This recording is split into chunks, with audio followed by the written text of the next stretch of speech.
Okay, we're live and recording. Okay, good evening, everyone. Welcome to the July working meeting of the City Council. This is just these are informal meetings, the working meetings. You basically just going to listen to the City Council discuss some city business. Um, it's not a formal meeting. There's no good and welfare. There's not public input. It's just basically you listening to the council, get some information about issues going on in the city and if we're having any discussion on that. So I guess we can get going. The first thing, I guess we'll start with the IDA pilot for the super block. Um, so just to refresh everyone's memory, there's a new developer proposing to purchase the super block from iStar. It's Engel Berman.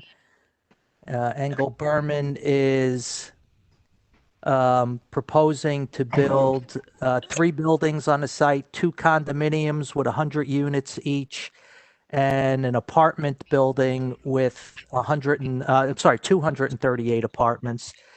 The developer is seeking a pilot on the rentals only. So apparently the IDA and the developer had their discussions, their meetings, negotiations, whatever they're called, and came to their conclusions. And a little bit to our surprise and angst, the city was not included in any of the discussions, or for that matter, even informed of the discussions. So when the first we heard from the IDA was a registered letter in the mail stating they were scheduling a public hearing. We contacted the IDA and said, what the heck? And we said, you got to give us some info. You got to give us some information about the financial impact to the city. And so they provided, the developer provided us with a report that they did. They commissioned a company called Nelson Pope and Voorhees, which does, I guess I'd say, a high-level financial analysis of the project. It doesn't get into how it would impact Long Beach taxpayers.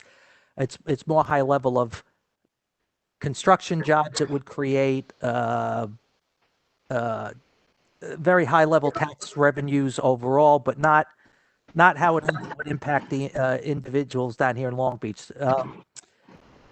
They in turn then give that to the IDA. The IDA then hires another consultant to analyze what the developer gave them and to say, yes, this makes sense. No, it does not make sense. That's a company called NDC, National Development Committee, I believe it stands for. They did their analysis. We asked the IDA for that. That was one of the main reasons I believe they postponed the meeting, because we didn't have what we felt was any information we needed to be able to make an educated, take an educated position on this. So once we got the information from them, we did our own financial analysis. Again, they don't do a financial analysis on how this impacts the Long Beach taxpayers. Part of the issue is we're a little different than the rest of the county, being we are our own city. We don't use county services like many other parts of other villages and towns in Nassau. So we're paying for more ourselves. So instead of spreading a tax break across 1.5 million county residents, we're only spreading it across 33,000 Long Beach residents. So we met with talked with our financial advisor, CMA, gave them all the information, and our comptroller and CMA sat down and tried to come up with a methodology to determine how this project will impact the city financially, meaning, would we be subsidizing the project? Would the city be coming out ahead on the project? So with that, so most of that's just for background, so everybody knows how we got to tonight. So with that, we have our representatives from CMA on the line who are going to explain the analysis they did. And Dave, I think we have the spreadsheet that they put together, the analysis that we'll be able to Yes. put up. Okay. So, May I please interject? I have a point of clarification. okay. The organization that Engelberman I went to is the National Development Council. So what they do is that they review IDAs across the country. They're a national organization that provides development finance advisory services to municipalities across the country. They basically are the standard across the country to basically analyze all IDAs. So what they gave was a third-party opinion on the project with some really good information, so that we have a bar of what our IDA application compares to other applications. So it's not that they just hired somebody. Basically, the NDC is the organization across the country that analyzes IDA proposals. So I wanted to make that clear.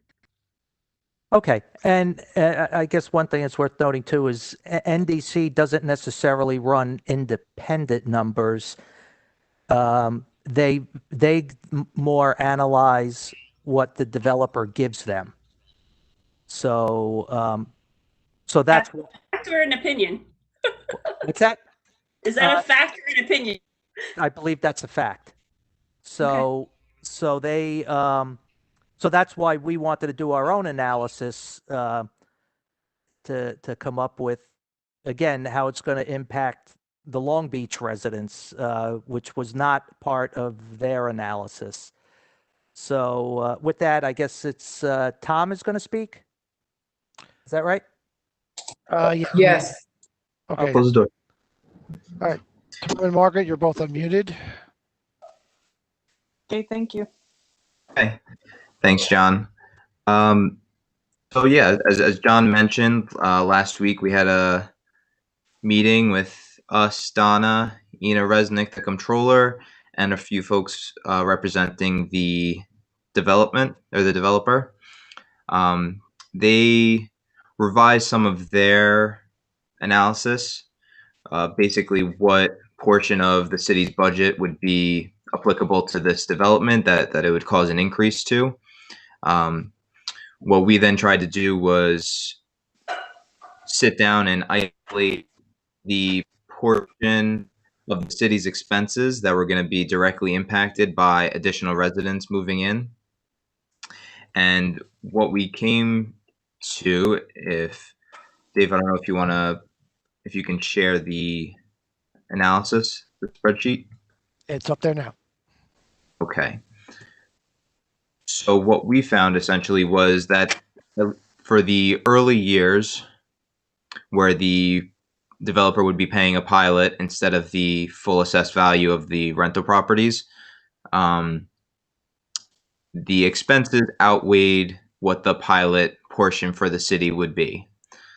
However, on the condo side, where the residents would be paying their full assessments, that they were paying for more than what the additional expenses would cost the city.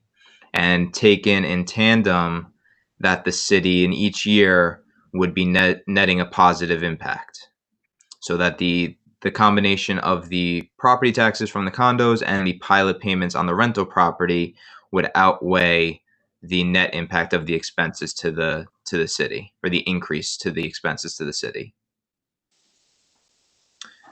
So over time, as the pilot increases, and particularly after year 10, when there's a significant jump in the pilot payment, the costs come more in line with what the city is incurring.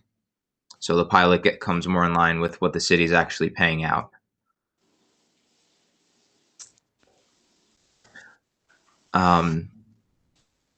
And as you can see from here, over the 25 years, we would expect a net positive impact to the city in the $30 million range, about $32 million. Now, this takes some liberties with the expenses of projecting out what that increase is gonna look like and how the property taxes will increase, but we think that it's a net positive to the city.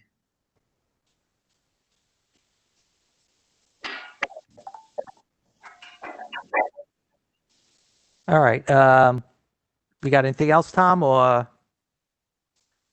That's it for the analysis. I know this was shared with the council last week, so if there are any questions about our assumptions or the numbers that we're using, I'd be happy to answer them. I want to make note that Karen brought up the company that did their analysis. The assumptions were wrong at the beginning, and Engel Berman's attorneys agreed that the assumptions were wrong because they used the entire budget for the expenses and all of the. Oh,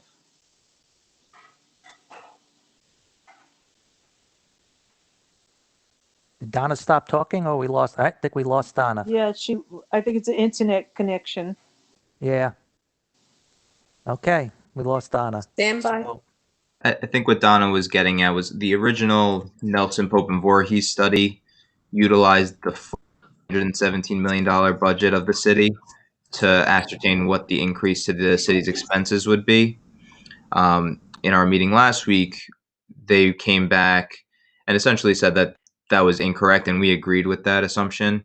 So when we did our analysis, we tried to isolate the departments that would see an increase in their budgets because of additional residents and avoiding anything that might be self-sustaining. So departments like the beach that would also bring in additional revenue in it, as well as incur additional expenses, and would we avoided that and just focused on what the city would be paying for.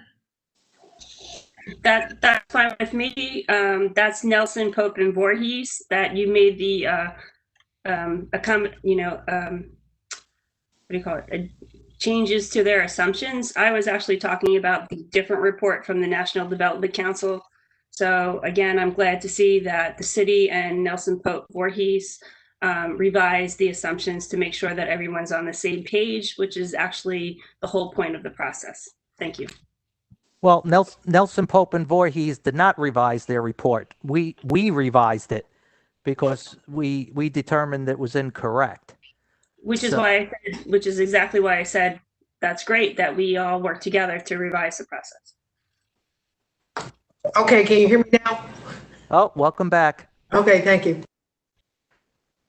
So, I'm sorry, John, can I just jump in? yeah, sure. I know that we received this. Is this going to be available to the public? Well, it is public now, so that's. Well, it's public now. I don't see why we can't, Sorry. throw it up on the website or something. We just have to check. Yeah, Well, council. I don't know if this is a final. Is that correct? But this is Margaret. We marked everything draft until instructed by you that you want to make it a public document. And all we have to do is take the word draft off. Okay. Thank you. Yeah, because I think Tom and I are still going back and forth on something, but that's all. All right, but it looks like the bottom line is if our assumptions are relatively accurate, so the way the project will work is the condos will pay full taxes as soon as they're built. The pilot is only for the rentals, so the condos will be paying full taxes. It looks like for the first 10 years or so, the rentals, there is some subsidy of the rentals, but what the condos will pay in taxes far outweighs the subsidy that the pilot's giving to the rentals. So the city, if we did this right, is never going to come out on the short end of this deal in any given year. And we actually go up each year. So that seems to be the, based on the information we have and our analysis, it seems like this is a net positive to the city overall each year. So anybody else got any other comments or questions or? Okay, I think what the next step is probably probably talk to the IDA again and find out what their plan is for the rescheduled public hearing, when they're going to do it, and what format they intend to do it in, whether it's going to be, I'm guessing they're probably going to do it as a phone meeting, but depending when they do it, maybe there's a way to see if there's some way to do it live. We'll have to talk to them about that. I mean, really, it's their meeting, but we will try to make sure the Long Beach residents get to have their say. All right. I guess not hearing any other comments or questions. Why don't we move on? Tom, What? is it that, are we finished with the CMA? I guess it seems like nobody's got any other questions. Are you hanging on to the end with something on that? I just want to say thank you, Tom. Oh, okay. You're very welcome. Yeah, we appreciate it because, like I said, this has been quite the learning experience about the IDA process, and you would think that they would do a financial analysis that impact on the taxpayers in the local jurisdiction, and they really it doesn't seem to be part of the process, which is a little surprising to us. So that's why we tried to do it ourselves. Well, we're here for you, whatever you need us to do. Yeah, and we very much appreciate your help. So You're welcome. Thank you. okay, with that, I think we got Mr. Brand Joe Brand is with us to give us an update on what's going on with the beach.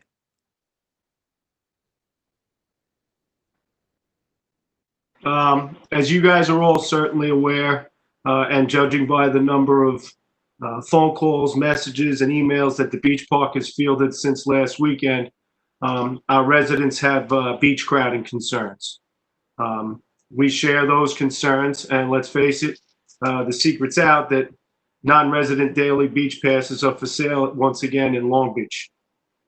We've been meeting regularly this week, and by I mean the city manager, Donna, John McNally, Phil Ragona, the police commissioner, Paul Gillespie, the chief of lifeguards, and Tommy Cantor, the superintendent of beach maintenance, to come up with ways to try and alleviate the crowding problems, obviously, while simultaneously looking to fulfill the city's budget expectancies, keeping in mind the local economy and the boost that the local economy could use, but more importantly, doing so in a way that's safe for our residents and guests. Let's look at last Sunday first, and then I'll explain what we're implementing for the upcoming weekend. Not long ago, I was on record stating, or actually guaranteeing, that without the Long Island Railroad Getaway Package, there was no way that we'd ever reach the 50% capacity on those center of town beaches that we're selling passes at. We got a really, really good test on the 4th of July. We all kind of thought the benchmark was set, and I kind of thought my guarantee looked pretty good.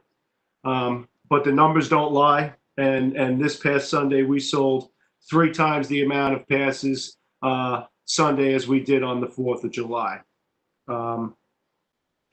couple of things I think contributed to that.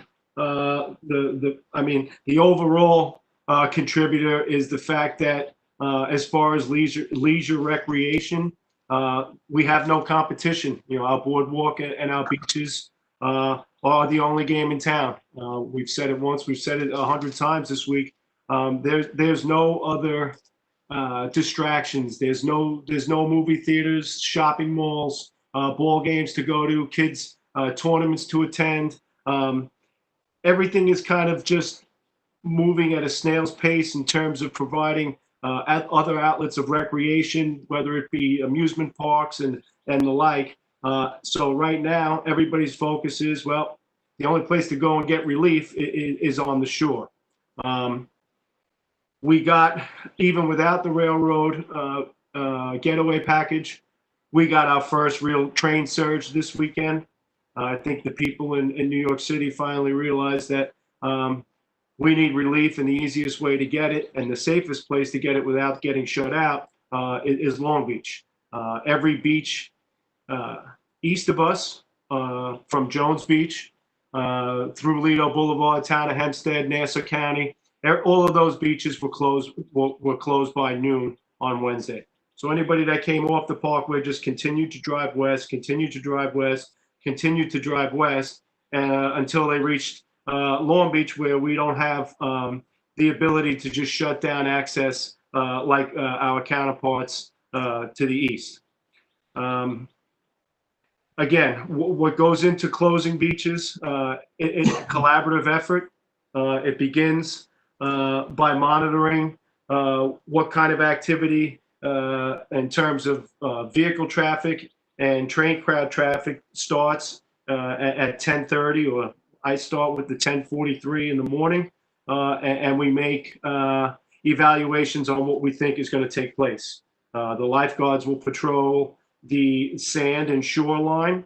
We're in constant contact all day long, and when they deem a beach to be close to reaching capacity, I then go do visual analysis and try to determine that if from the top it looks the same way, and 99% of the time we're in agreement, and we decide to shut down a beach. This past Sunday, we shut down Edwards and National first. What we start to do once we do close down the beaches, we put a sign out, we post a special there, and we begin to redirect crowds to areas where the beaches are less crowded. We had a fair amount of success, probably till about 2 o'clock on Sunday, and then we realized that people weren't leaving the beach and people weren't stopped coming. I mean, they showed up in droves and kept showing up in droves, right up until 4 or 5 o'clock, when just about every beach in town was easily at the 50% capacity. What we plan to do this weekend, and this is a continual learning experience for us, to borrow John McNally's phrase from earlier in the week, there's no playbook for this. Normally it was just open the gates, sell passes, and let the city make some money and help our budget process. But now we have this thrown in it, and what we're going to try and do is the same procedures will work to distinguish which beaches are reaching capacity. We'll redirect, but we'll also take additional measures of notifying the Long Island Railroad that they have to let their customers know that after a certain point, they run the risk of not being able to access our beaches. We've also established a transportation service. We're going to use the trolley or the buses, and we will take people and move them to areas in town where the beaches are less crowded, within those 6 beaches where we're selling non-resident beach passes. We're also going to set up 2 non-resident sales ticket booths at the street level on Broadway at Laurelton Boulevard and at Riverside Boulevard, where people have access to pull up, buy the passes, and then spread out through town and utilize the daily passes, so it's not a complete influx in the center of town. Again, these are the steps for this weekend. Our hope is that that last Sunday was an anomaly and it's not the norm. But we're preparing as if it is the norm, and we're going to continue to make whatever adjustments we have to make sure that the beach is safe for the residents, for our guests, and that we're in a position to help the local economy, but not do it at the expense of anybody's health. That's it.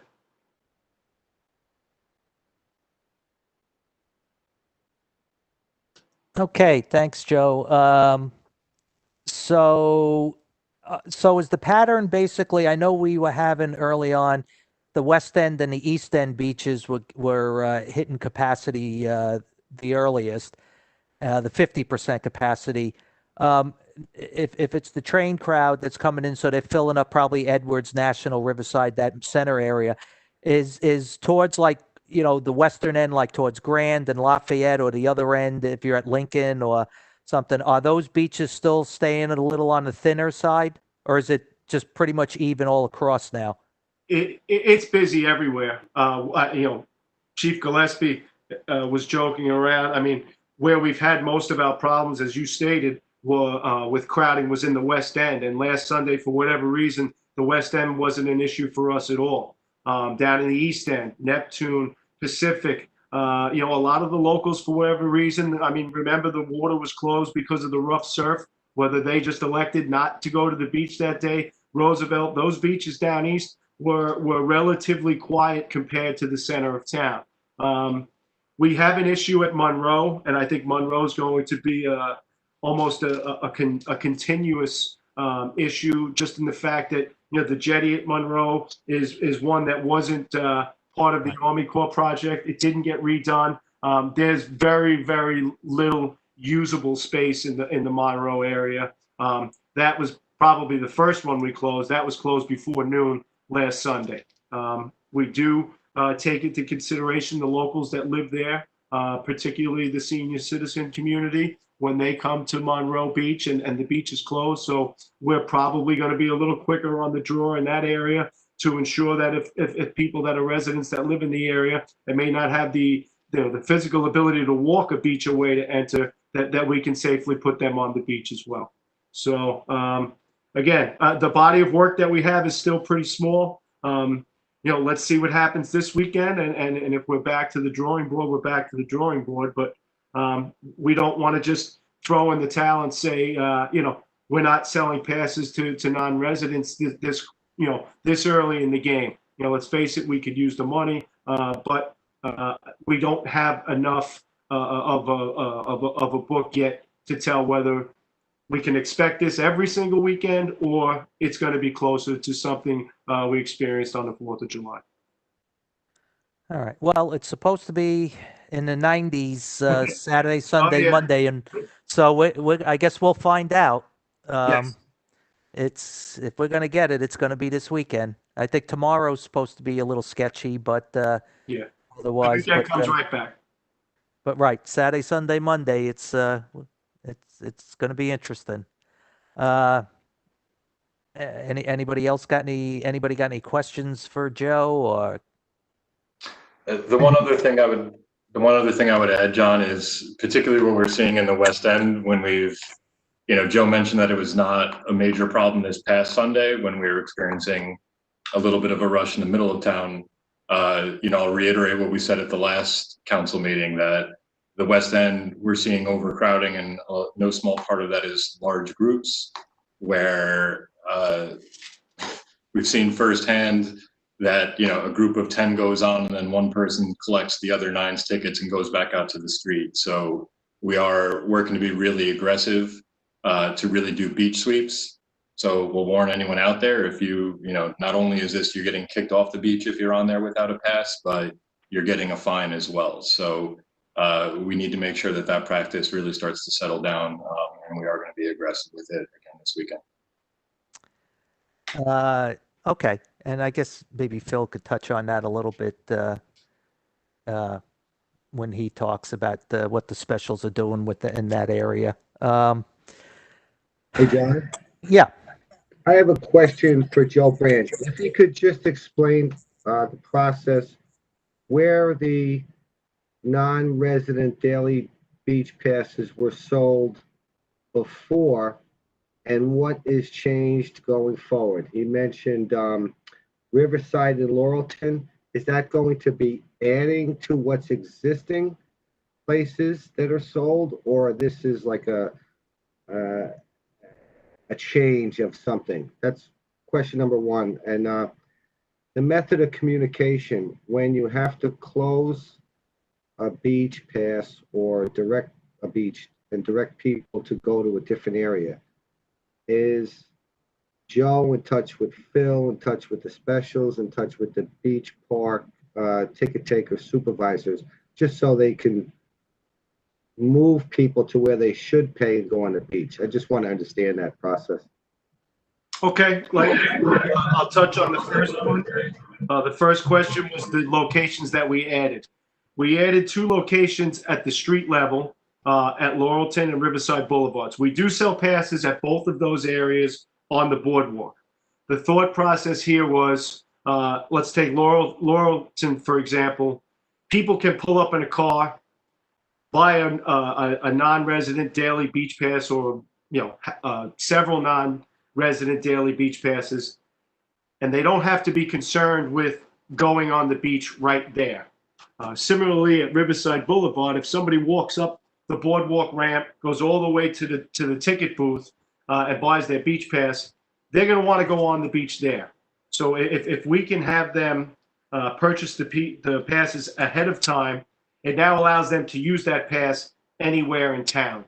So it helps thin out a little bit and spread out to some of the beaches. Plus, there's a communication component to that too. We have, beach park personnel at those booths that can direct people. Hey, listen, the booths at Edwards and National are closed at capacity levels at this point. You may want to try driving down a few blocks to the east or the west. The reports that we're getting is at those beaches are certainly less crowded. So that's the idea behind it, not making people come off the boardwalk and then have to either board a trolley or go back to their cars because they can't get on the beach where they've purchased that pass. As far as the method of communication, it's literally cell phones, radios, you name it. It normally begins with a member of the lifeguard patrol, whether it's Chief Gillespie or Richie Borowski or one of the other officers on the beach park. We'll make a call and say, hey, Joe, take a look at Monroe. I think it's getting pretty crowded. I immediately go down to Monroe. I take a look. Guys, we're in agreement here. We're going to need to shut this down.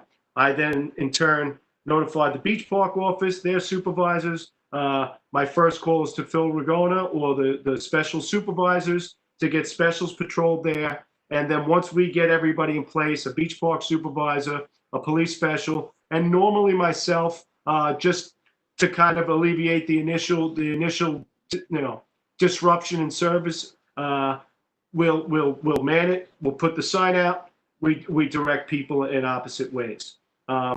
This past Sunday, we had instances where I actually went up to the train station and was directing people not to walk straight down the block because those beaches were closed. I walk 2 blocks to the west, Magnolia's empty. There's a beautiful beach, 3 blocks west of here. There's bathrooms, there's this, that. Try to explain whatever amenities we have to offer, but there has to be an alternative for these people once they've exited the train, paid for a commute from Manhattan, and we want to try and provide that for them. Right, thanks, Joe. I just couldn't figure out why National and Edwards filled up first if the sales were taking place on Riverside and elsewhere. We do sell, Mike. We sell from Laurelton Boulevard to Long Beach Road. All of those ticket booths sell passes. It's not just the 2 locations. I should have clarified that. There's 6 you probably did. You probably did. I was just figuring out National and Edwards. So it seems to me a lot of people from the train were walking straight down either Edwards or National, and that filled up first. Okay. Yeah, you've got the foundation block parking and the train crowd. That takes care of Edwards, Riverside, and National Boulevard by itself. Right. Okay.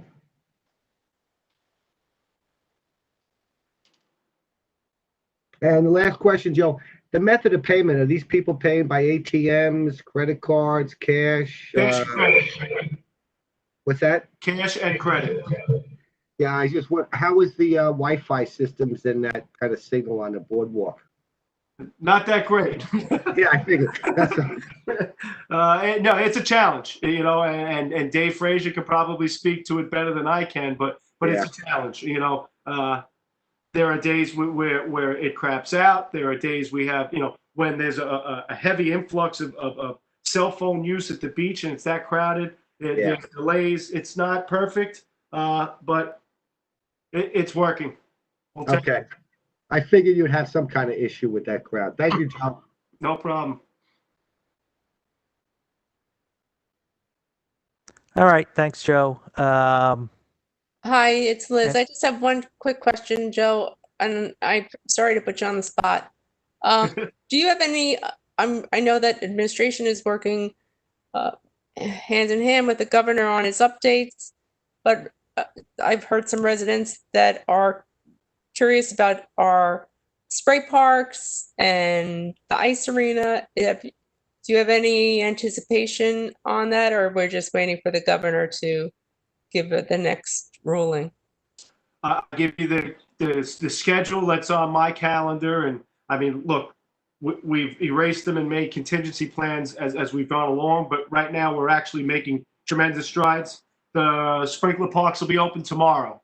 That'll be something a lot of people will be very happy about ahead of the expected heat this weekend. A men's league softball at the rec will begin next week. We have a couple of youth programs that we're going to put in place, probably beginning or starting around August 1. And the game plan right now is for the ice arena to open on or around August 1st as well. So we're making strides finally, and now we just have to follow through with them and hope that we don't suffer any setbacks. Thank you. I appreciate that update. You're welcome. All right, anyone else have any questions for Joe?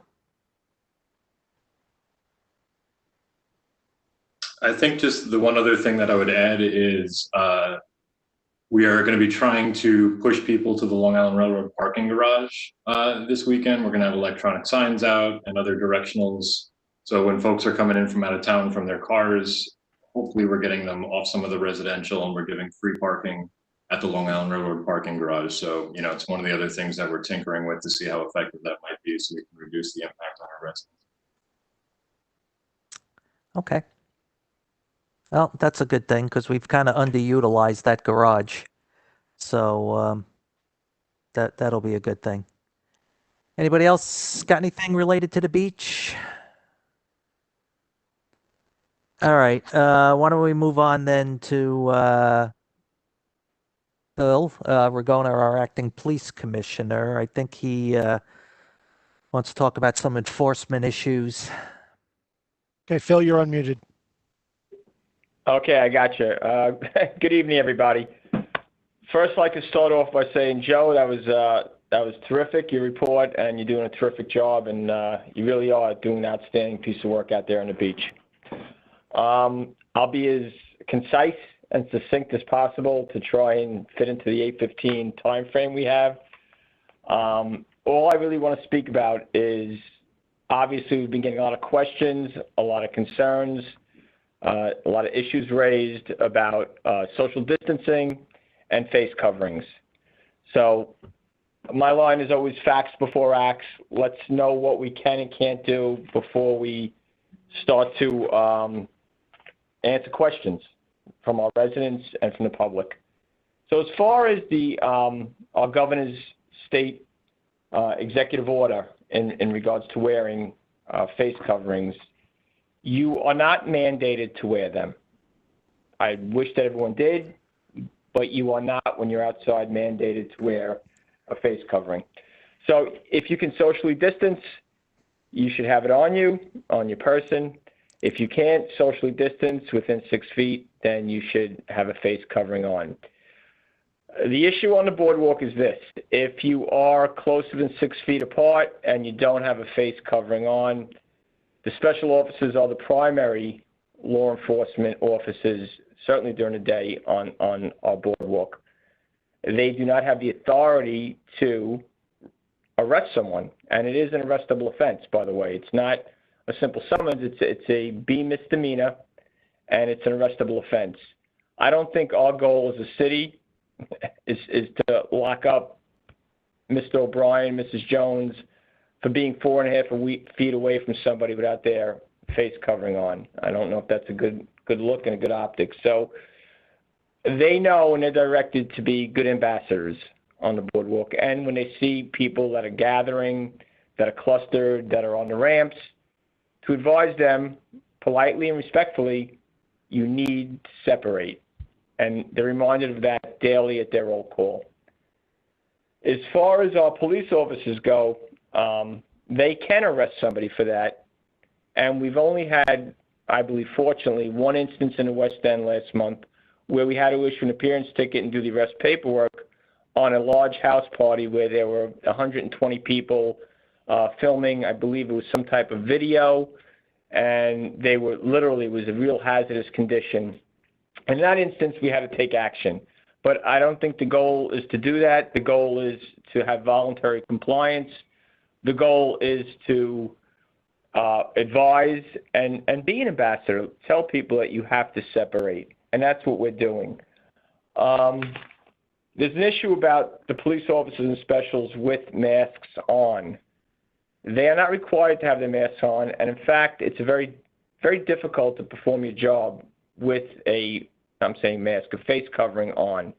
If you're on the boardwalk for 8 hours walking back and forth, it is really difficult to have a face covering over your nose and mouth. They are mandated, as are police officers also, to have it on their person.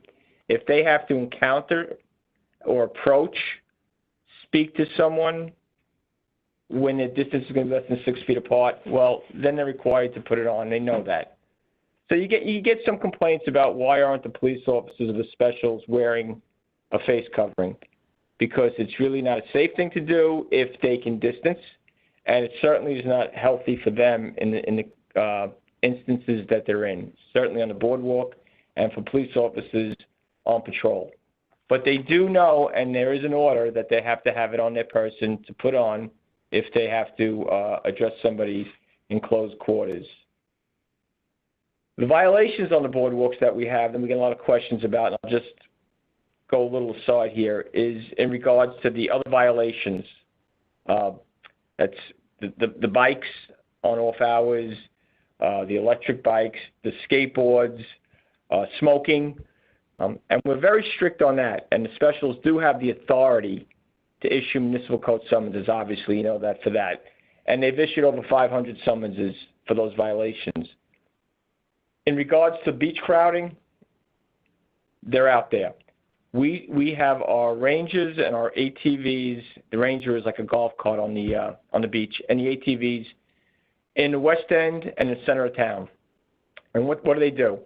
They go to different groups. They check for their season passes or their daily pass to make sure they have them, because people are passing them off. And we socially distance the groups. When we do that, Joe, Chief Gillespie, can then see, okay, we've distanced the groups apart. Is there enough sand to say it's safe? And as Joe said before very eloquently, we do it in conjunction with each other. It's a phone call away. You know, what do you think about Minnesota? What do you think about Edwards? What do you think about National? And we all put eyes on it and make a decision. And lastly, I'll just say, as far as beach patrol goes, because the nighttime, 6 o'clock comes and goes. And after 6, prior to June 26th, when I started this position, apparently there was no beach patrol with police officers at night. I didn't really understand that. But every night of the week now, we have police officers patrolling the beach after hours. It's the most necessary thing you could have to keep people safe, to stop violations, to stop large groups from gathering, to stop all the quality of life violations that are going on. So we do put 2 police officers out, east and west, and we have 4 specials out there. So after 6, the enforcement doesn't end, it continues. And we're out there, and the summons we're writing are tremendous. And lastly, I'll say, as far as the West End goes, and the center of town, our licensed premises, we put out every Friday, Saturday, and Sunday night extra bicycle patrols with a supervisor, police officers, and their mission it really is to just make sure that the licensed premises, the restaurants, the commercial businesses are complying with the law, that they're doing what they should do, that there aren't people outside creating problems, and to issue summons if they are. We also put out a special Friday, Saturday, and Sunday day to just do parking enforcement. And the parking enforcement is for the municipal lots that we have that if you don't have a permit, certainly in the West End, you can't park at. And we've learned, or I've learned, that there's plenty of people coming from out of town to say, all right, there's 4 of us, we'll park in the lot, the resident-only lot, and if we get a ticket, it's $50. Well, the 4 of us will whack that ticket up. It's the best parking that we've ever got for $12 each. So I started a task force, and now we have a tow truck down west on Friday and Saturday night that if you're an out-of-towner, no permit, you're parked in one of our lots, you're parked in front of a fire hydrant, you don't just get a summons. We tow your car, we bring it back to the station house, and it's a $475 night for you. And the city generates a lot of revenue from that, but the goal really is to make sure that they don't park there and take the spots away from the residents. Any questions? Yeah, Phil, I got one. I guess since you were on the theme of parking, I think I had told you we've been getting some reports about the Alegria has been valet parking in public parking spots, so they're charging people and then parking them, taking up public spots. Is that something we could just look into and see if that is in fact true, and have a little chat with them about it? Yeah, we already have, Jonathan, I got your memo. I went down and spoke to their events manager, Geraldine, and I put out a memo to our traffic division and certainly our overtime officers, the officers coming on the weekend. It's in their list of job descriptions. So that's something they have to address at the beginning of their tour. So we're going out and watching them. And the condition does exist, by the way. There are some complaints that I believe don't have any weight to them. That's a complaint that certainly is valid, and we're addressing it as we speak. Okay, that's good. Because A, they're charging people to park in free spots, A, and B, they're taking spots away from residents and the public. So, yeah, John, we can't confirm they're charging, but I can confirm that they're parking cars in the street where they shouldn't. So it's certainly a condition that our postcard knows about and is addressing. And I put the events manager on notice about it. okay, yeah, I know on weekends I've been seeing they have a sign out that says beach parking $50, which I guess that's pretty steep. But I guess if someone's willing to pay it, but if that's fine as long as they're using their own internal garage. Correct. Yeah, I just have a couple questions. Early on, we had received a lot of complaints about fireworks. Obviously, it's national. It seems to have quieted down. Do you think the fireworks issue that was going on was temporary? Because I know I heard between Long Beach Road and let's say Edwards Boulevard on the beach and in the boardwalk, 11 o'clock at night, 2 o'clock in the morning, there were certain issues, and then there were fireworks all around town. I know it's hard to police it, but in my opinion now, I think it's had a drastic reduction because I haven't heard any complaints. Did you find that as well? Mike, I monitor that daily, and you're absolutely correct. The fireworks calls in my 34 years working here, I've never seen a July or a summer with the amount of calls that we got for fireworks. And obviously, it's been statewide. A whole host of reasons for that. The pandemic, all the fireworks shows being canceled, people wanting to see fireworks, it's festive. I mean, I could do a sociological study on it, but I'm sure there's a whole host of reasons why we've seen the influx of illegal fireworks that we've seen. But as far as now it lessening, tremendously. Our calls have gone down from probably 20, 25 calls for service a night to 3 or 4. So it's, and I think as the summer progresses a little bit more, you're going to see it almost go to 0.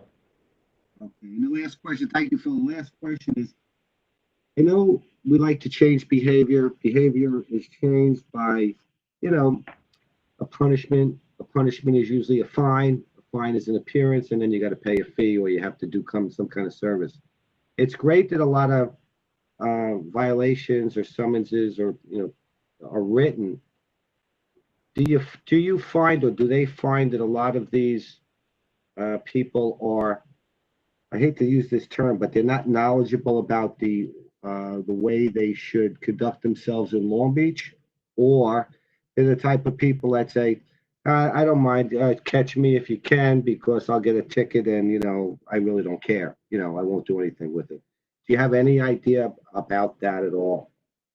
You know, my opinion on that, Mike, is that negative reinforcement is huge, right?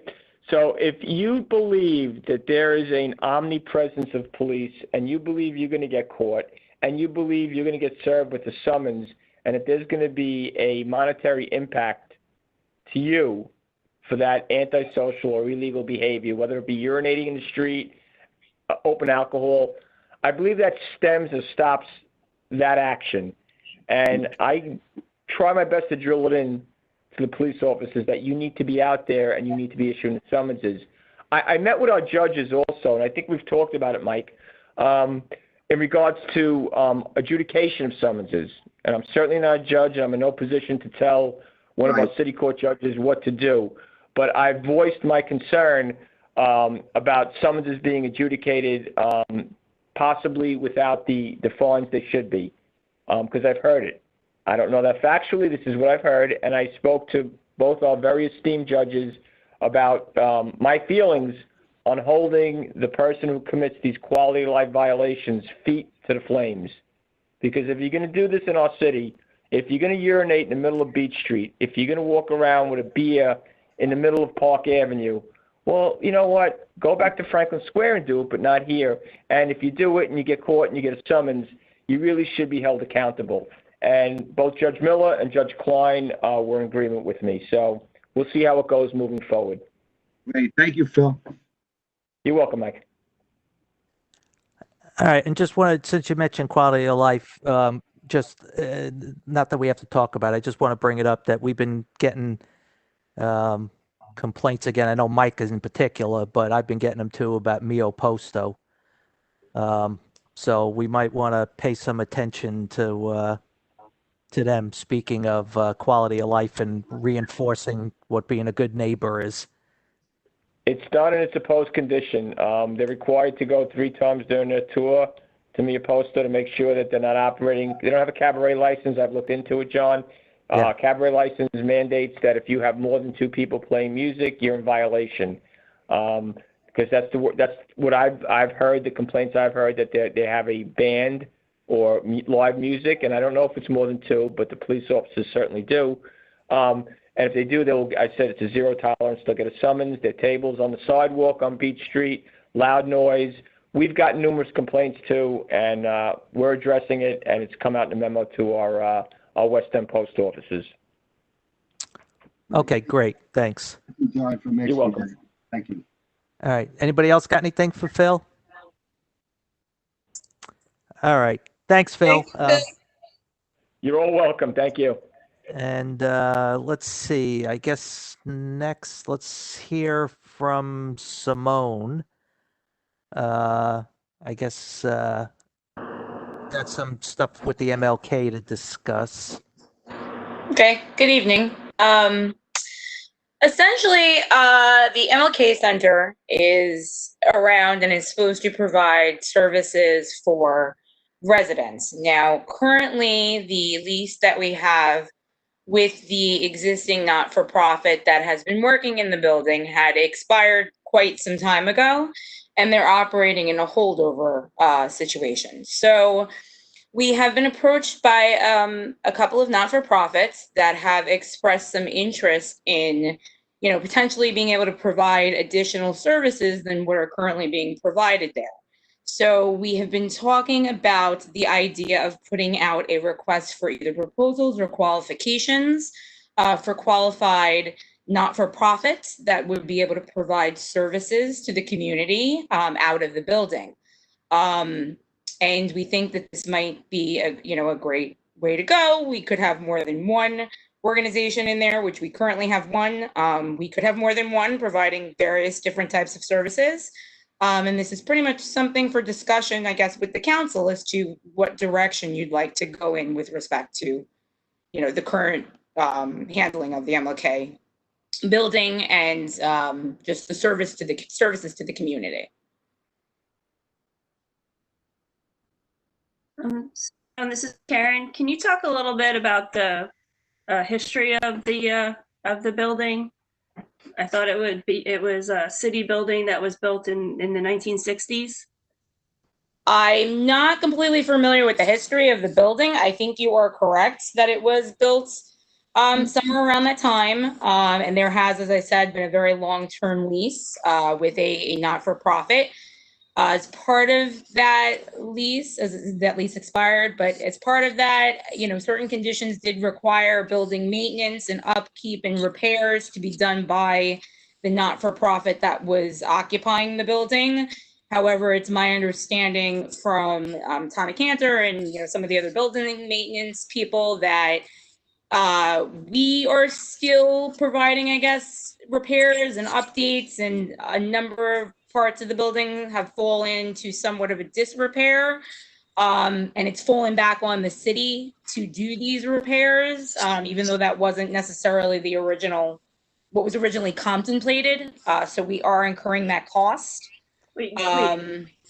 Simone, can you clarify that we're actually doing repairs that were actually designated by the lessee should have taken care of? Is that what you're saying? Yes, because yes, we are, and the lease has expired, as I said. So now we're in a holdover situation, which is a slightly different legal relationship. But we have been taking on the responsibility because it still is our building, and we're leasing it out, but we are still responsible. So go ahead. By responsible, are you saying that we are taking on the financial obligations to maintain the facility, even though the lessee is required to? Yes, because of our insurance and liability obligations. If the work is not being done, it's still our property, so we're still liable in the event that something happens. So it's my understanding that we've been doing it in order to maintain compliance because certain things haven't been done. And as far as my current understanding, there's some capital improvements that are required for the building. Is that correct? I believe so, but DPW could speak better to that than I can. Okay, and have we had a recent appraisal on the building? I don't believe we've had a recent appraisal. As far as I know, we have not. We probably could do that through our tax assessor's office. We use companies to do appraisals, and no, we have not, Karen, had an appraisal, or at least I haven't seen one. I've heard of one on that particular building. So it sounds like this is a really good opportunity to make sure that we understand the values of all of our buildings across the city and make sure that our appraisals are current, regardless, again, for all of our buildings. And then maybe see what the capital requirements are from the MLK Center, because I thought there were some issues. And there are some. If I remember, I think there's something with the roof. Yeah. Yes, there are some issues with the building. We will talk to Tommy Cantor and see if we can get an appraisal, and that's a very good idea to get all of our buildings appraised as we can, so we know what the values are. But the reason Simone is bringing up MLK is because MLK, the building itself from the city has a commitment to the community there to bring in services. And so we've had other nonprofits come in and say, we can offer services to that community, several different types of services.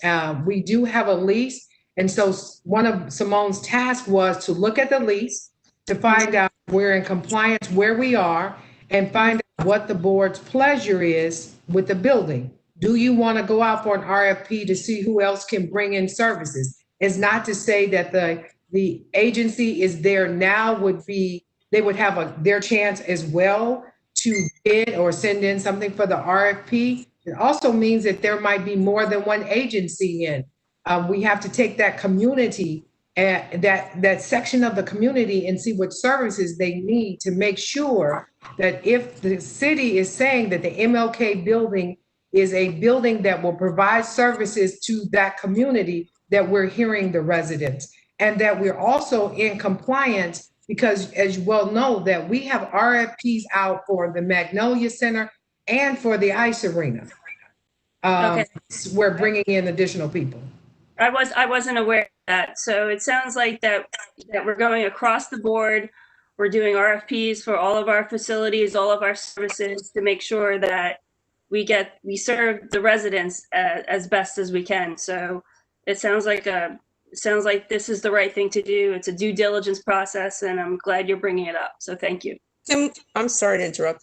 Can we look at having, if we have other buildings, I don't know if we own, when I say we, I mean the city, has stake in the West End. I know it's the West End Community Center. Do we rent that from the school? Is that part of our building? As well as Karen said, the other buildings around the town, how can we best find out what each neighborhood wants? Do we go to the civics? Do we go to Concerned Citizens of North Park? Do we go to WENCA and ask for a survey? Do we get a committee together? Just, there are vocal voices in every part of the city. I'd like to hear from the people that don't talk so much and see what they want. What are their needs? We could try to come up with something. We let myself and the team work together on where we have buildings that can service the community, figure out what's the best way during this era, this pandemic era, to get the information we need. Thank you. I appreciate that. Just a couple of questions, Simone. You had Yes. mentioned you wanted us to consider a request for proposal because there's only one type of service that's being offered currently, but there may be parties interested in offering multiple services. Would that be accurate? Okay. Yes, well, it could be arranged. I mean, you've been approached by other non-for-profits that have basically indicated that they could provide other services than are currently being served for that community that they do need. So we're basically saying we should probably put out a request for proposals or qualifications to, get back proposals and determine what, assess the need of the community. And then if we can have more than, it's always better to provide more services than less to the community. So if we can do that, that would be good. I just want to mention that there is a rich history about the MLK Center in Long Beach. And there was I think it was a professor that actually wrote an editorial in the Long Beach Herald talking about the importance of the MLK Center to our community. Therefore, I would just hope that we are cognizant of that history and that we make sure that we stay as close as we can to the original mission and intent of that location. Exactly. Thank you.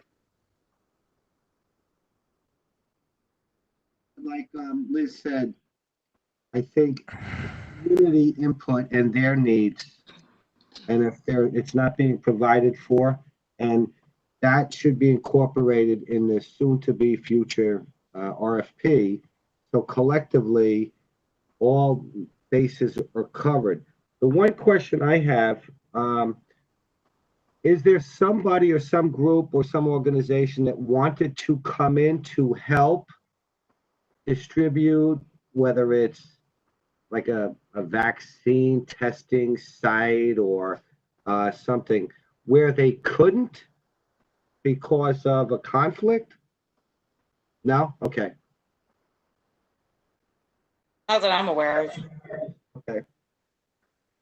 All right, so it sounds like this is basically an issue of potentially looking or finding out if there are complementary services in addition to what's already being provided to the community to give the community even more services that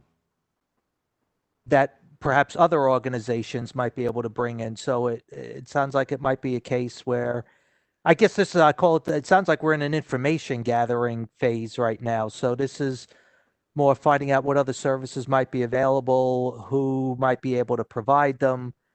And so it might be a case where some point down the line, there could be several organizations operating out of MLK, each providing different services. Would that be similar to something like the Magnolia Center? There's a senior program. I know that there are a couple of things that ran out of there. There's the art program. I don't know if they were quite different nonprofits. And the Magnolia Center, the only thing that's in the RFP for the Magnolia Center is the daycare. Okay. And they would take over all the daycare. We discussed putting out the RFP for the MLK Center is so, Karen, we can do everything that you talked about. We are hearing what the community is saying, and that the people that want to come into the center will be able to pay the city. Because the city has not collected rent for that facility in quite a while. And so that we will have, whether we decide to put out RFP or not, the current contract has to be renegotiated.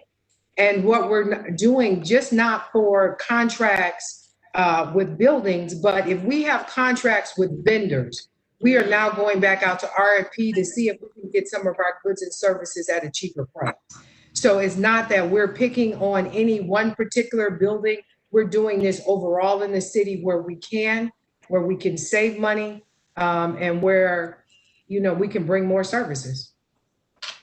And to President Bendo's point, there could be more than one nonprofit that operates out of the MLK Center, and that this is a win-win for the community and for the taxpayers. So, and I'm really, thank you very much for bringing this up, and I'm really glad to hear about all the process that you're going through, Donna, with your team about reviewing every contract to make sure that we're doing our job and getting the most for our residents. So again, thank you.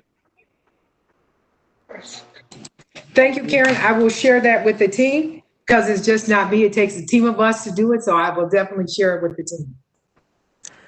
All right. So in the interest of time, because we're already coming up on 8:13 here. So it sounds like, all right, let's get some information and see what the best way to proceed is. And we'll probably have to work with the community to make sure their needs are being met. With that, I guess we're going to hear from Commissioner Mirando now about some of the canal bulkhead properties. Okay, John, I just unmuted you.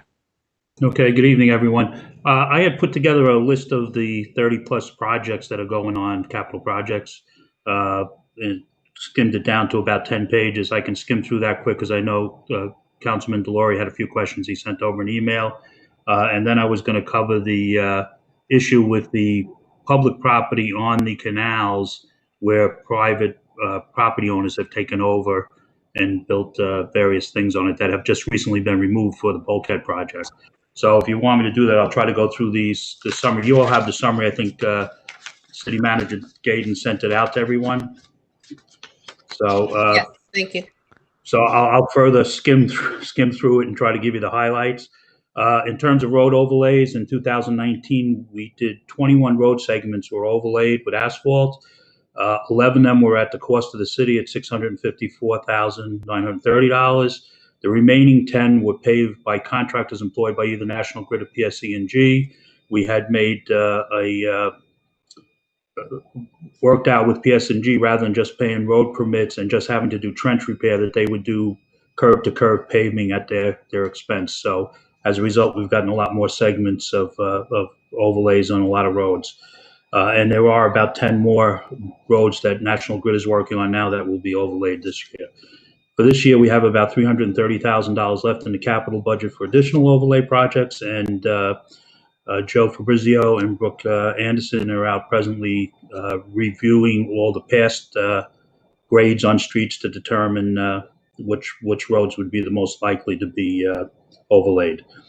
Reconstruction of lifeguard headquarters and comfort stations at Neptune in New York. Yesterday, they placed the bathroom at New York Avenue. They were shipped in by truck. Crane was put in place. We had to shut that end of the board deck walk down for one day.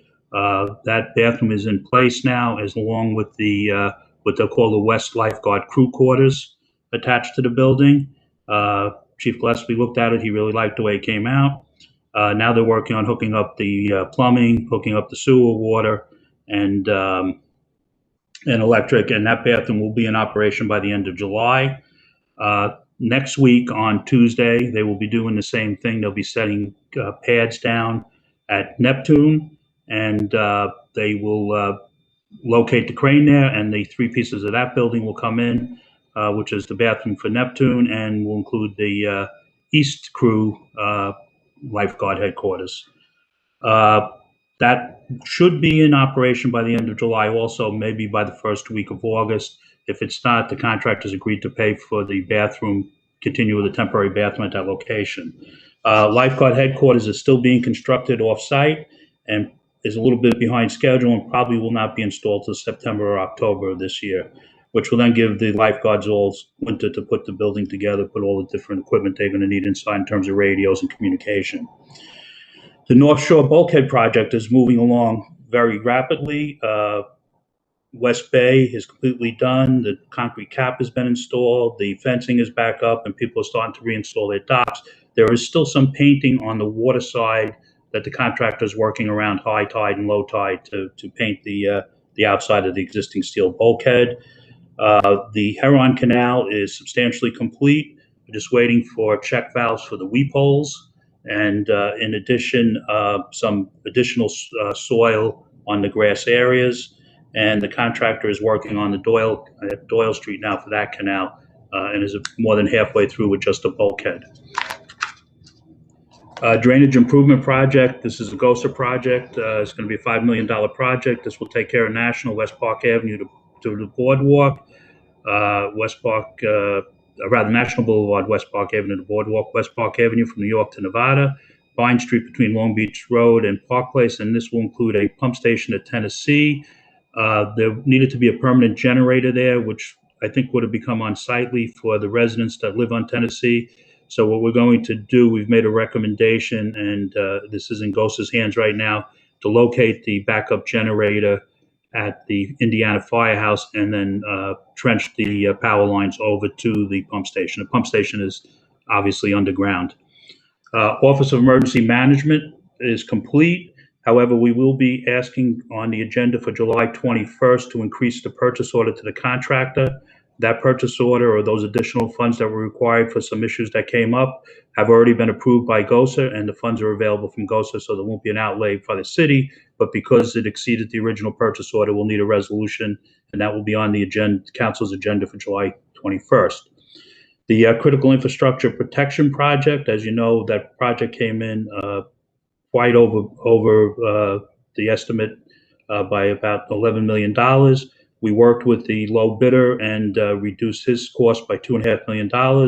We've put in a revised request to Dishes in the amount of $33.5 million to get that project going. Dishes is very sure that it'll be approved by FEMA based on the cost. Yes. Can you just explain the acronyms, Dishes, for everyone? Department of Homeland Security in New York State. I'm sorry. And what they're waiting for is we're presently working with Nassau County on the multi-jurisdictional hazard mitigation plan. And once that plan is done, which is anticipated to be the end of this year, then Dishes will and FEMA will approve the additional money and we will award that project. Reconstruction of Boyd north of Pine Street, that was going to be a complete road reconstruction project. However, before we could finish the design work for the water mains, the street lighting, the curbing, the sewer main became very bad there and collapsed. We put out an emergency bid, which the council approved, and the sewer line has been replaced and was complete by July 9th. So we're expecting now construction on the remaining stuff to be scheduled for March of 2021. Rehabilitation of the Long Island Railroad Garage. Just to give a little background, the Long Island Railroad parking garage was built and turned over to the city in the 1990s. The city is responsible for maintenance and repairs to the structures. In response to repeated complaints regarding deterioration of the facility, the city retained the services of Walker Engineer through an RFP process to evaluate and subsequently prepare plans for restoration of the facility. Walker Engineering prepared a condition report for the facility. The report documented the existing conditions and described repairs needed at the facility. The good news is that most of the repairs needed were non-structural in nature. The bad news is the construction estimate is about $1 million. So Walker has prepared draft plans and specifications for the project. It's our intent to finalize design with our consultant and bid this project and commence work in March of 2021. The community rating system, as you know, we were able to finish that report. The council passed that, and we were able to maintain our Class 7 status, which allows for a 15% reduction in flood insurance for the premiums of the Long Beach residents. The City of Long Beach, Nassau County Wastewater Treatment Plant Diversion Project. This is the project where we are going to pipe across Reynolds Channel, convert our wastewater treatment plant into a pump station, and the county at that point will take over our collection system, our lift stations out in the field, and the pump station, and we will be left with about 4 acres of developable land down there. Our share of the cost is about $18 million. The overall project is going to be about $95 million. We've already received $12.5 million in grants towards that $18 million. We continue to have biweekly meetings with Nassau County and their consultant, Hazen and Sawyer and Arcadius. The design package for the temporary pump station and the permanent pump station is 100% complete and will be put out to bid by the end of the summer. The force main design, which is the main that will go from the pump station across Reynolds Channel through the Hassocks to the Bay Park treatment plant, that's at about 30% complete design. Project's moving along very quickly. The consent order requires that we finish this project by June of 2024. At present, the projected date for this completion of this project is August of 2023, which is well ahead of the consent order. Installation of the enclosed open-air treatment basement at the water purification plant. We had additional funding appropriated in the 2021 capital budget, and this work is being finalized by our consultant, and the project will be bid and construction will begin in March of 2021. The secondary digester cover replacement at the wastewater treatment plant. One of our 2 digesters, when moving sludge from one digester to another for a clean out, the relief valve on the one cover of the tank, the steel cover, failed to open and the cover collapsed. The DEC is insisting that we replace this cover at a cost of about $600,000. With the plant only going to be running for the next 2 years, we can more than easily operate on one digester. So the consultants that are working with the county have agreed to help meet with us and the New York State DEC and see if we can convince them that this project is unnecessary. If we're able to convince them, we will be able to take that $600,000 out of the capital budget. Downtown to Boardwalk, this is the Edwards Boulevard project. As you know, that project was bid, came in at $3 million.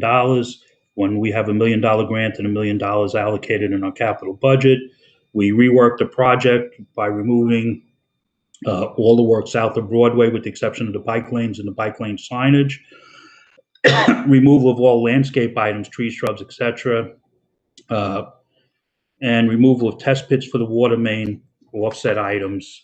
We determined that we would be able to not have to offset around the water mains with the drainage, and remove the permeable pavers on Beach Street. So by doing this, we went out to rebid, and this came in at $2,066,000.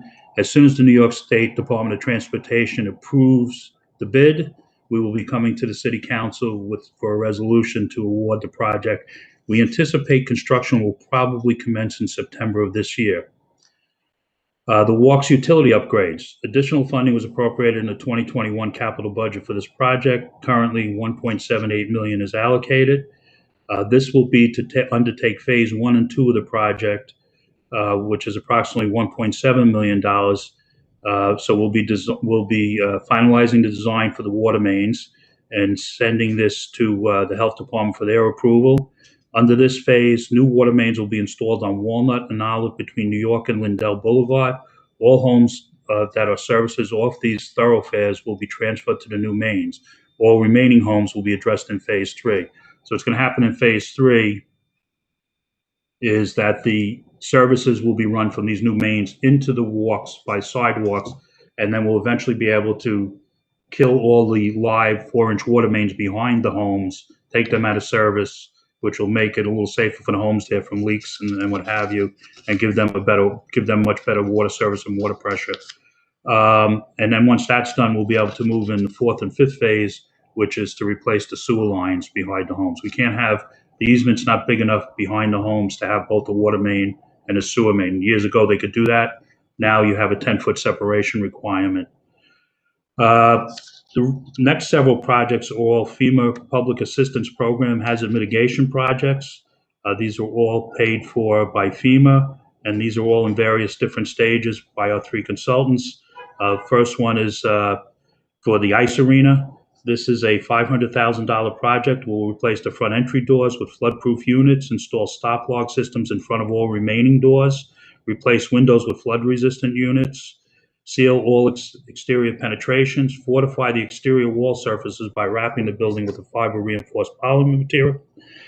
The wrap will receive a waterproof coating as well, install sump pumps, install backflow preventer or sanitary sewer line.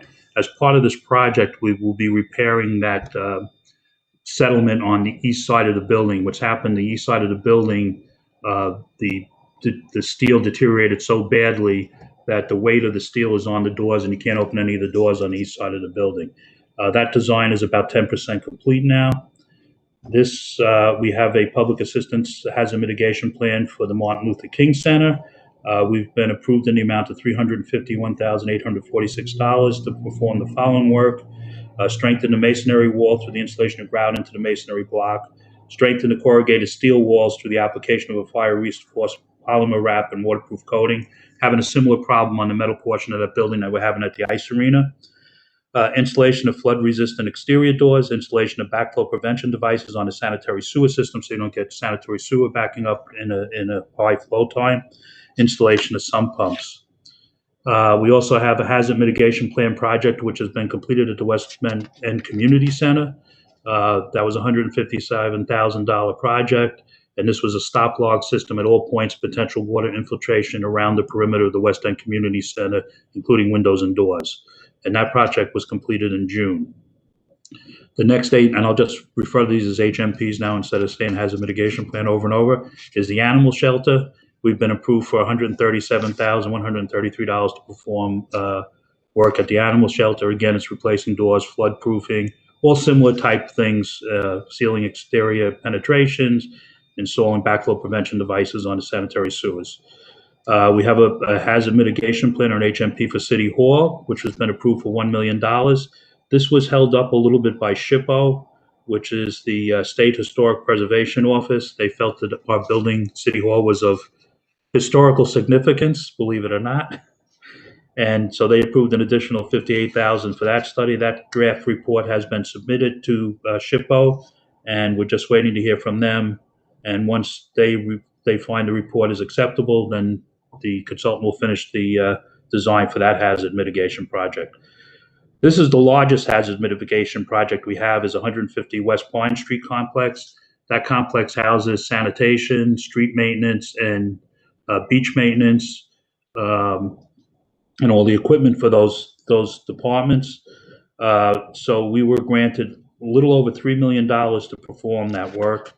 And that design is 50% done. And again, this is to flood-proof the entire complex, install stop log systems, install sump pumps, and they're going to be removing the interior concrete slab to prevent upheaval. One of the concerns there is the slab is kind of free-floating now. So if you get high groundwater and ground underneath the foundation, you could heave that floor. So, and there'll be an emergency generator to power the facility in event of catastrophe. So that gives us the opportunity to protect all our equipment in a storm. And so that when it's time to respond, we'll be able to respond. We have a $638,000 HMP for the water purification plant. This is mostly to address all the remote wells that feed water to the main treatment plant. This will raise the electrical control systems, put in submersible pumps that can run underwater, so to keep our water system moving. We have not got the response back yet from FEMA on this as to the acceptance of our project. The type of project we've decided to do. We also have one for the wastewater treatment plant that was awarded, but we're holding off on that because if that's a $6 million project. But if we go through if the county is able to convince FEMA that there has a mitigation plan of taking the plant and converting it to a pump station and transferring that flow to Bay Park satisfies, we will not need that money. So,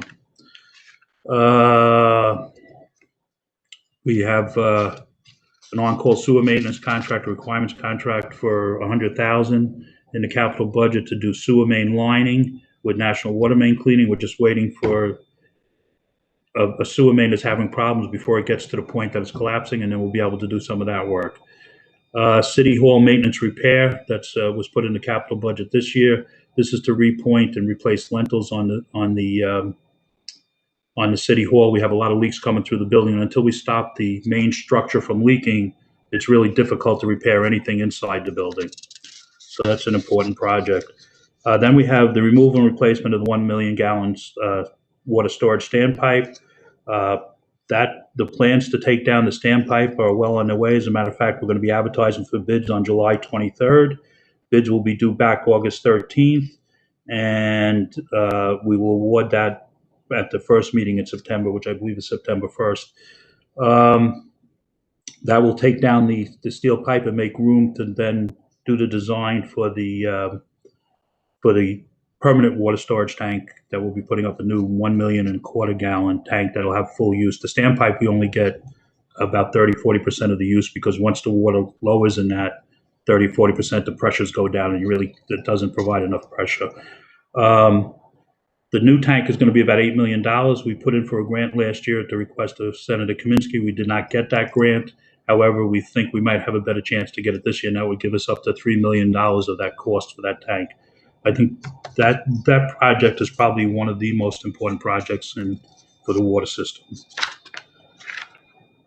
We have an LED street lighting upgrade program going on. This is being funded by NYPA, which is New York Power Authority.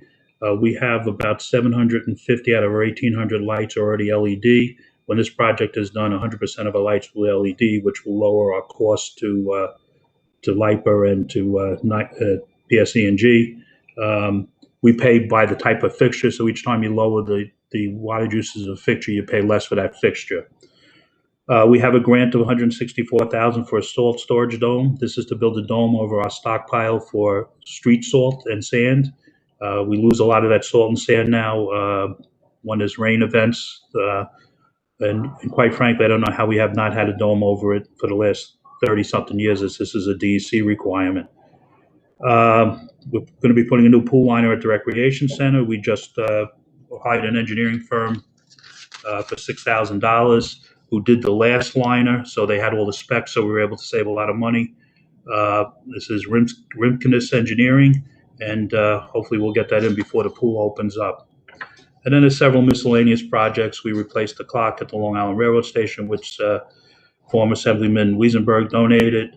The boardwalk street lights. Sternberg had provided all the retrofit kits. However, with the retrofit kits, there's a problem taking a pin out of the light. So they got to go back to the drawing board. We just sent 2 of the lights back to them to show them what the problem was. We did a video. We showed them what Wellsback was facing when trying to remove the pin so they could put the new attachment on. So they're going to work on that. We've been doing a lot of masonry work. John, can I just? Sure. interrupt 1 second regarding the boardwalk lights. Yes. Did they give you a date of any kind? Well, we had, Did they give you a date? yes, it's going to take Wellsback can install about if the kit worked, Wellsback would have been able to install about 3 lights a day. Right. And what they did was they've delivered us 25 lights and 25 kits already. And they're in storage in back of City Hall. But the problem is Wellsback can't get this pin out. The pin is made of stainless steel and the fixture is made out of aluminum. And what's happened, the dissimilar metals, they fuse together. So they asked us to send them to the samples we're having trouble with. And then they're going to see if they can come up with a fix for that. Once they come with that, we'll start installing them. It's probably going to take, based on the number of lights that have to be replaced, it's probably going to take a good month to get them all replaced. We're going to start down at Lindell because that's the area that's missing most lights next to each other. So, Okay, thank you. okay. If you notice, there's a lot of masonry work going on around the parking walls on Park Avenue. We're trying to clean a lot of that up. We had done a couple of overlays in several of those parking lots. A lot of the brickwork and concrete work was uneven and trip hazards. So we've been slowly doing that under our masonry work contract. As you know, recycling was reinstituted on Wednesday, June 10th.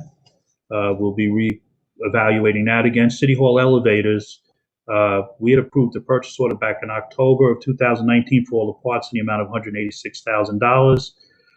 We expect those parts in now. The company went through a couple of ownership changes. We expect those parts in now in the next month, and then the installation work will start. Each elevator is going to cost about $80,000 to get up to speed then on top of that.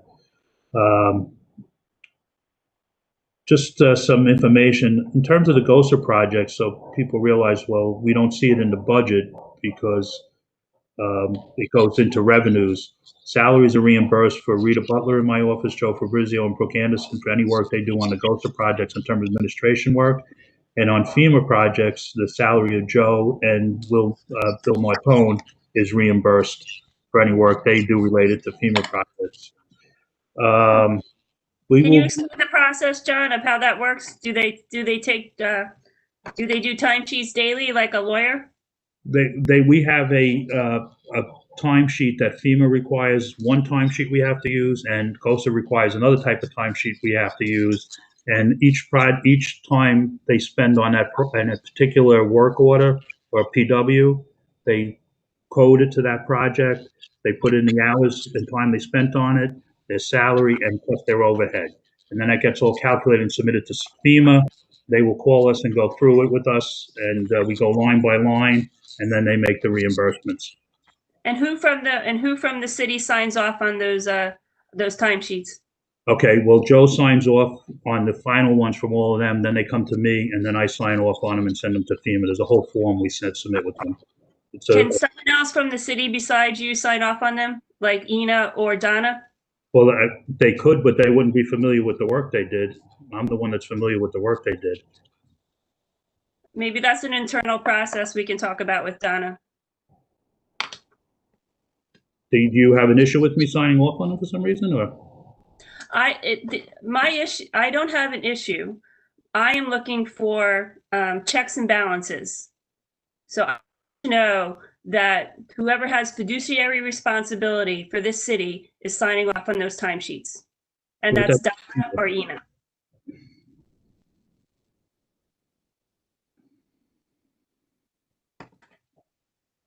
Okay, and then we are going to become, we had issued contracts to LK McLean, DeVerker & Bartolucci, and Cameron Engineering for the 11 hazard mitigation projects that are going on. That contract was for 2 years. Each one of those projects is in various stages of design and inspection services that are, already said. So we're going to be asking on July 21st just to extend their contracts for another 2 years, because it doesn't make any sense to change engineers in the middle of a project. And then I guess now I'll go into discussing the canal issue with the canal projects. When we started the bulkhead with the down on the canals, the 3 canals in the east end, people had built a lot of things on those canals. They built gazebos, fences, shrubs.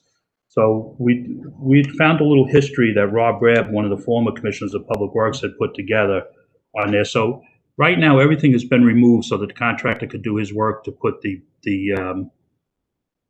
bulkhead in, and that required work on both sides, on the water side and the land side.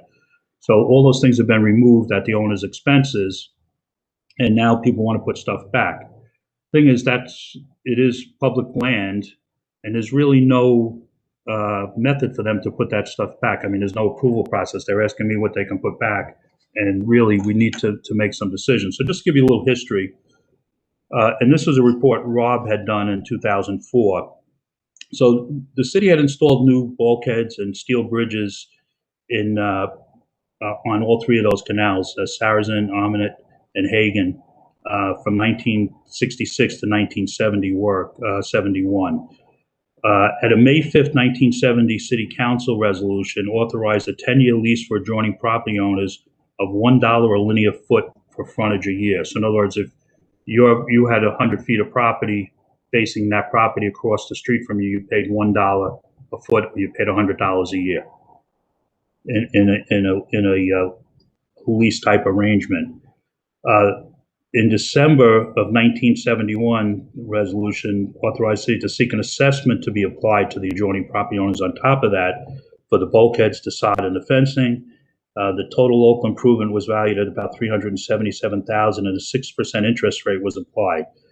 That equated to an annual charge of about $27,120, and interest to be paid in 30 installments between November 30th, 1972 and November 30th, 2002. And we couldn't find any information, Rob couldn't either at that time, as to how it was apportioned among the various property owners. The leases on the properties was renewed by Council Resolution number 16280 on June 17th of 1980 for another 10-year term at $1 a linear foot fee was retained. In 1987, the city retained the services of George Campbell Painting Corporation and added an epoxy surface to the steel bulkhead at a cost of about $600,000. This was done to defer any corrosion to the steel, but the homeowners were not assessed for that. The city adopted a new waterway structure ordinance on March 2nd, 1993 to establish maximum encroachment width on each waterway that a homeowner can install docks, piers, etc. Basically, such structures, including the width of a boat, cannot exceed out further than 1/3 the width of the canal. Apparently, the lease was not renewed in 1990s, and residents have not paid any fees on that property since 1991. Just some other relevant issues. There were no warranties on the steel bulkhead, and replacement at that time of the structures in the near future, about 10 years, was projected to be about $4 to $6 million, which is actually pretty close to what it came out for just two canals. So basically, we're probably off by about $3 million there. The canals all need dredging. They needed dredging then. They still need dredging, and that's going to be quite an undertaking. So I guess we're at a point now where people want to put things back on their things. So there's 54 properties there. So do we want to allow people to just use it again without really any rules or regulations? Or do we want to have a lease with them? Do we want to consider selling the property to them and putting it on the tax rolls, bringing in a one-time revenue source and then putting it on the tax rolls? So these are just some ideas and things that the council will need to review and see what they think is the best way to proceed. John, this is Liz. I just have a quick question regarding the dredging portion. Yes. That's a DEC issue? That's a DEC issue. It gets very Okay, complicated. say no more. You don't have to say another word. Thank you. So John, if just so I understand correctly, so there was apparently back in the earlier days, there was a nominal fee assessed. Hasn't been done since the early 90s. It was $1. Right. $1. So a homeowner that puts a dock and puts their boat in there is using city property for free. Well, they have permits for, most of them have permits for the DEC and the Army Corps and the town of Hempstead for dockage in the canal. And the only really thing they need now because of the height of the bulkhead is a stairway to get up to the top of the bulkhead because it's much higher. But there's other things they've been doing on it. I mean, you should have seen some of the things people had on there. I mean, there was like I bet you somebody spent $100,000 on brickwork and everything else on one of them. Well, but what I'm getting at is, and I get because over the years it's just people Right. have kind of, it's squatters kind of thing. Right. But somebody, I guess we've just kind of allowed them to use it as dock space at no cost. Right. Whereas if they went to a marina, they're paying, probably a 20-foot boat pays a couple of grand a year for dock space somewhere. Right. And yet we're maintaining all this at the city's expense, correct? Yeah, well, except this bulkhead was paid by GOSA. That's Yeah, but I mean, generally speaking. John, just if I could interrupt 1 minute, just to give you an alternate thought too, is on West Bay, the people on West Bay paid what was called a gate fee. And I don't know if they're still paying that. They used to pay like $1,000 a year to have a gate fee so they had access to the canal.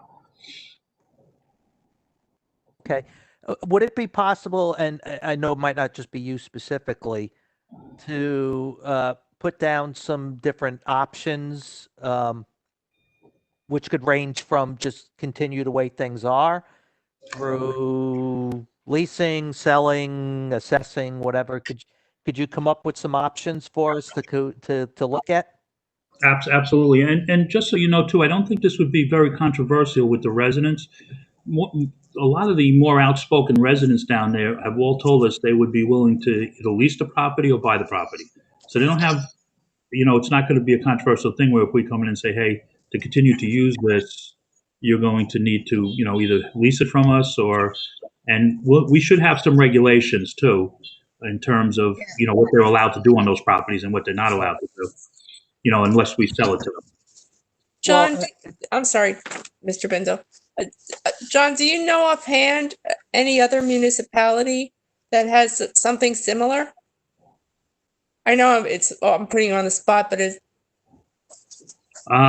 only other waterfront community I worked for was Freeport, and I was only doing the water and sewer then, so I didn't really get involved in the canals there. But I could check around with some of the other towns that have, some of the other villages that have canals where people might have private property. But I'm just thinking of my time in Freeport. I don't ever remember seeing.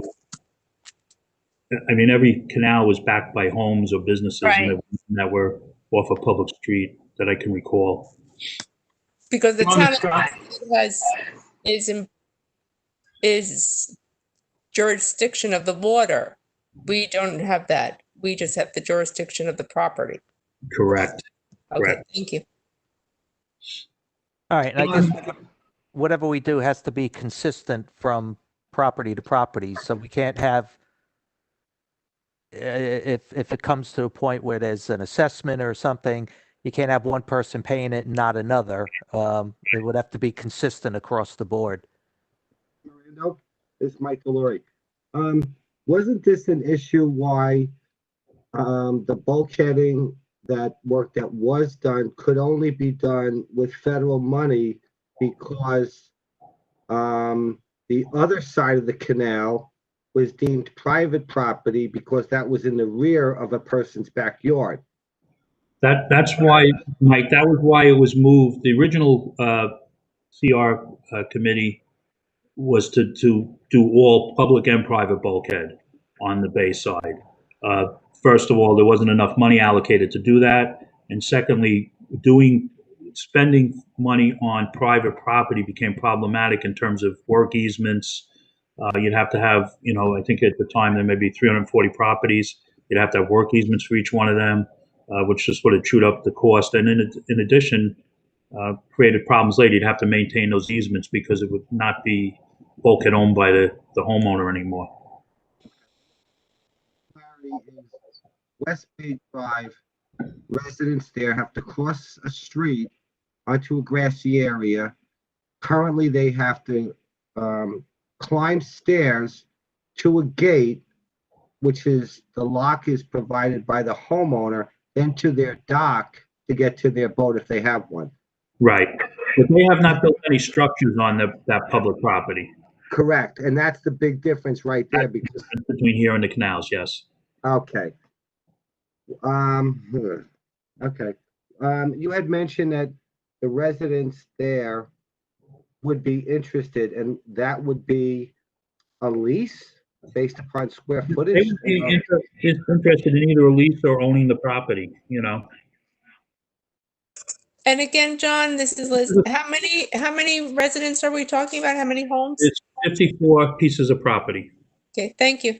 54? Okay. Just on that one canal, or is there other canals that are affected? On all, that's all 3 canals. All 3, okay. Now, remember, we're only doing work on 2 of the canals. So on the 3rd canal, which is the last canal in town, none of those properties were disturbed, and people have things built on it, so. Okay. So we'd have to approach them too, you know, and again, when I say the people we've talked to, the most outspoken people, there's 3 or 4 on each one of those canals that, you know, voice their opinion to us. So that's not to say that all 54 people are in favor of that, but just, it seems to be not, you know, a big issue.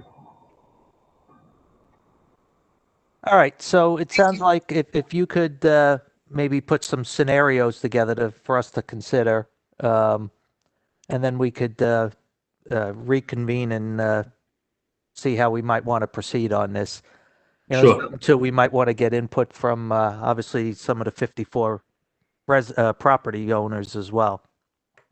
President Bender, I just have a couple of questions on his, 10 pages of projects. The one, MLK Center was listed on here as item number 16. Right. Work there. I know there was a prior discussion about that center and the work and other things.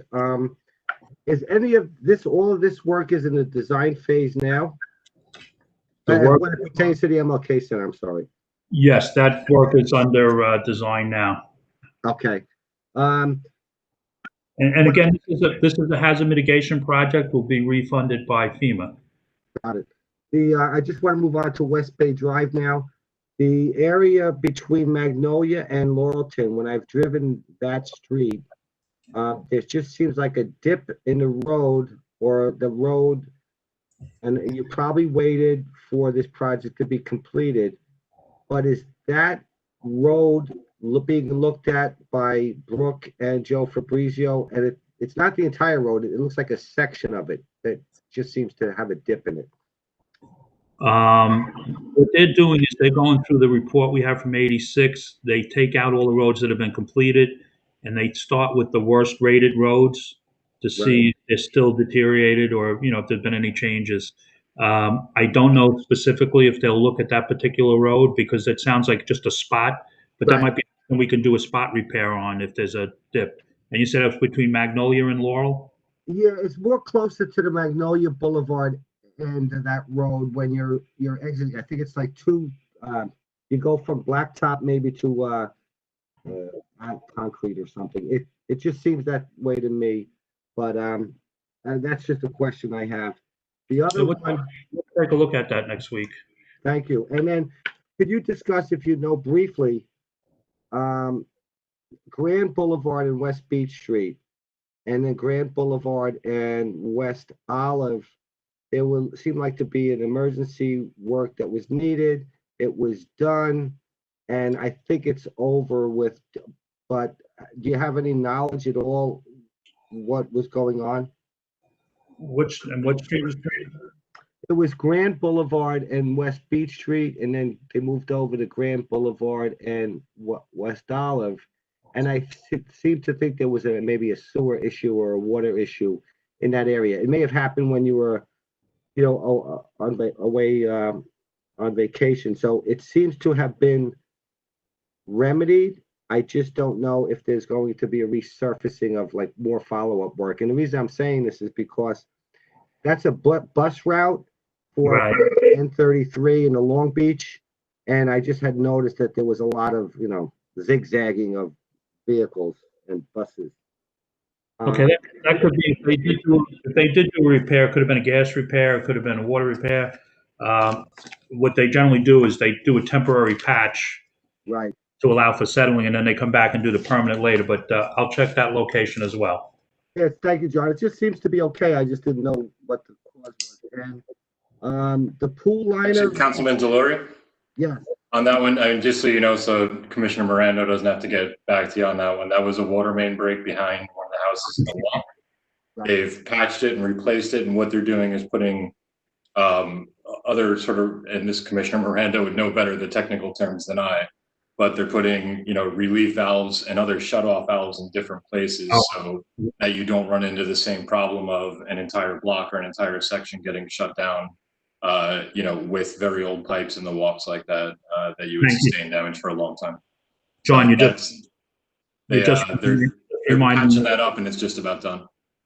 Yeah, they're putting in, inserting new valves so that they can make a shutdown for future repairs. Thank you. Thank you, Commissioner Miranda. One last question. The boardwalk lights. I noticed when I was down on the boardwalk, New York Avenue, in the restroom, it appeared from a visual, because I wasn't there tonight, if those lights are working. And the reason I'm thinking about this is, access, New York Avenue is an access point, as is Neptune. And I just was concerned that there's adequate lighting after this thing gets lit up by the end of July. That's all. Yeah, Michael, there are lights that go on that bathroom also. That's part of their electrical work. Good. The exterior lights on that building. Okay, perfect. Okay. The one thing I want to say is, Mr. Miranda, thank you and your team for all of your work. And now everyone can see how much money we bring in grants to get a lot of work done within the city. So thank you, and thank your team for us. I will. Okay, so let's move on. That was a very thorough history lesson. Thank you. Sure was. All right, I guess I think we're going to hear from our Corp Counsel and Mr. McNally. So take it away. So this is just another item that we wanted to get some direction from the council because we know it's something that they've had strong opinions about in the past. It's really the direction that we want to take with Good and Welfare during the restrictions of meetings being virtual during the COVID era. So I think if you wouldn't mind, I'd ask Dave Frazier to give us a little bit of a longer, very concise, but longer term history of how Good and Welfare is evolved for our city and our city council. And then I'll sort of pick up the evolution of what's taken place since COVID hit and we had to go virtual. Thanks. Basically, Good and Welfare was started with the council meetings back in '77. And from 77 through 2012, it was held at the end of the first meeting of the month. It was not held during the second meeting. The way that worked out was the meetings would then be balanced, where the first meeting, there would be less items on the agenda, and then we would stack more items on the second meeting to kind of balance time-wise out both meetings, so they both ran about the same amount of time. In 2012, a change was made, and previous to that, Good and Welfare, it was really just an option that the council took up. It was not something that was ever codified. It was not something that was ever required. A change was made to the code. It was added to section 230. the section was added that at the conclusion of every regular scheduled meeting of the city council, a good and welfare session shall be held, affording individuals present at the meeting an opportunity to speak and be heard before the council for a period of 3 minutes on matters relating to the city. So then that changed it from an optional session that would be at the first meeting to at every regular meeting. And that's the way it's been since 2012. And then, thanks, Dave. So now here we are in 2020, COVID strikes, and we need to go to virtual meetings. This council has always been very desirous of trying to be open and transparent and responsive to residents' concerns and questions. So at your directive, we've tried to come up with throughout this pandemic, in the same way that we've been shifting beach strategies, and Commissioner Ragona talking about shifting police strategies. We've been shifting some of the good and welfare strategies as well. Initially, it was submit comments by 5 o'clock the day of the meeting, and we would have a response for you the night of. That became very challenging because we just don't have the staff, and we don't necessarily have answers to questions in a turnaround time, especially considering the voluminous number of responses that were questions or concerns that we got.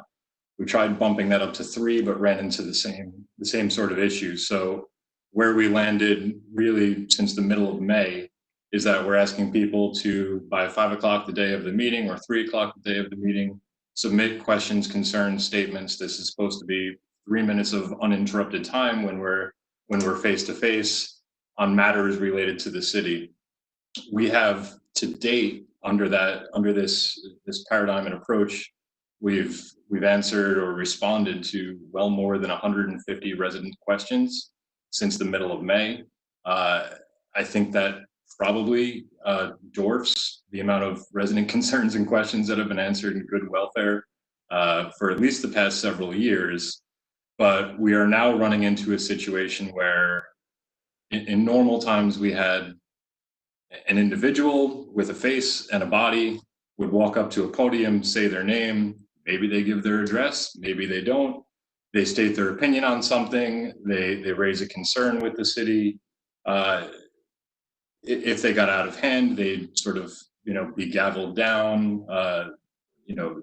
Past presidents, you had Len Torres, who said, decorum, decorum, decorum, maintain decorum. But in the digital age where we are trying to get our residents answers to questions or address statements or even give them, a platform, and what we've done with all the questions is in advance of the subsequent meeting, we've responded to each of the questions, listed the original question, and put them up on the city's website. We are now in a time where, quite frankly, at least half of the emails we are getting are from anonymous addresses where, when you come to a city council meeting, you have no presumption of anonymity. Half of the questions we are now getting at this stage of the game are very clearly coming from anonymous email addresses. They are not even so much questions or concerns as commentary or accusations.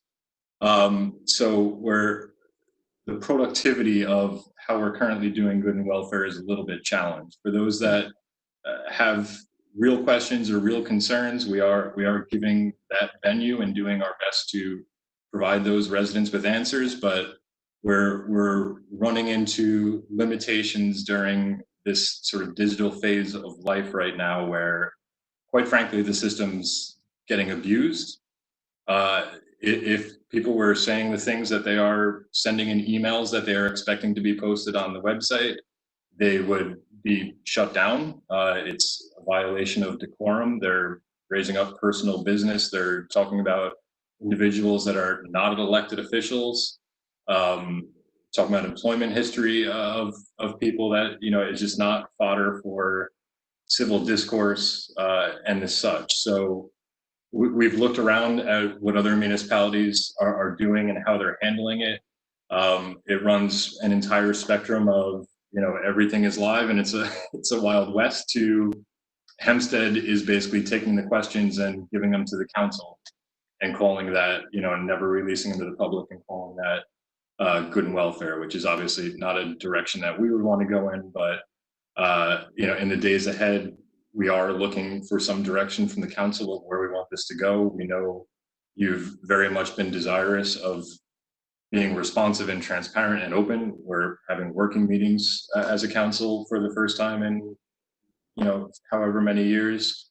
And again, we've responded to well over 150, resident concerns, questions, and it's all posted up on the website. So we're doing our best to navigate these waters, but have run into an issue where what's happening right now is being abused. So really wanted the council to A, be made aware of that, obviously, but then B, help give some guidance and direction on where you would like staff to go in mitigating the issue or making a path forward. Yes, and just to add to that, I mean, I think John and I have discussed this, and, right now, I think we need a little direction on where we're going to go during COVID. But then overall, we would also suggest that this council, as we've seen, with history, the way in which different councils have handled and which different administrations have handled good and welfare, they've kind of defined how they want it to be, either by charter amendment or by rule.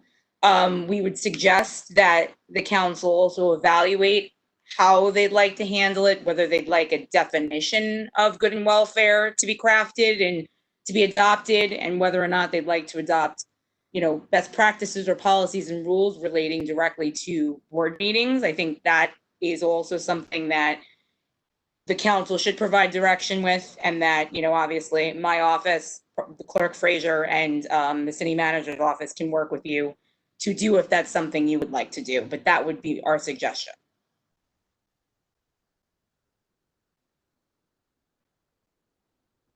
I guess I'll start. Okay, so summing this up, we have a handful of trolls who are effectively ruining it for everyone else, and I don't think. I mean, good and welfare does serve a purpose. I think we want to make it functional, so it does provide a feedback, useful feedback, viable feedback, and gives people with legitimate concerns and legitimate issues a platform to make those issues known to the council in a, I guess to use the word Len Torres used to use and John, in proper decorum. Having, obviously, I don't know if we see all the emails that come in. We've seen some. There's some pretty inappropriate stuff coming in that, yeah, I don't think somebody would say it in public. I think the school board, from what I understand, the school board had a very similar issue where they tried to do a virtual good and welfare using a comments feature, and they said people were just posting pornographic stuff, and they had to actually just shut it down completely. So it's unfortunate. I guess people are bored, looking for something to do, looking for whatever. I liked when you, John, I liked when you actually read the questions and then answered them that evening. I felt that was more of an iterative process. People do have the right to voice their opinions and get answers. I think it's too much to ask the staff to actually gather all the emails submitted by 3 p.m. or 5 p.m. the same day. I think they should be submitted by 5 p.m. the day before the meeting, have a chance to compile them, and then I liked when you read them out and then you answer them. Right, but from what my understanding is, what's going on is there's a few individuals who are sending in these lengthy lists of ridiculous questions that have nothing to do with the city, some of them. So it becomes if somebody writes in, about something that's got nothing to do with the city, but it puts it in question form. If it's got nothing to do with the city, is it something we should even be addressing?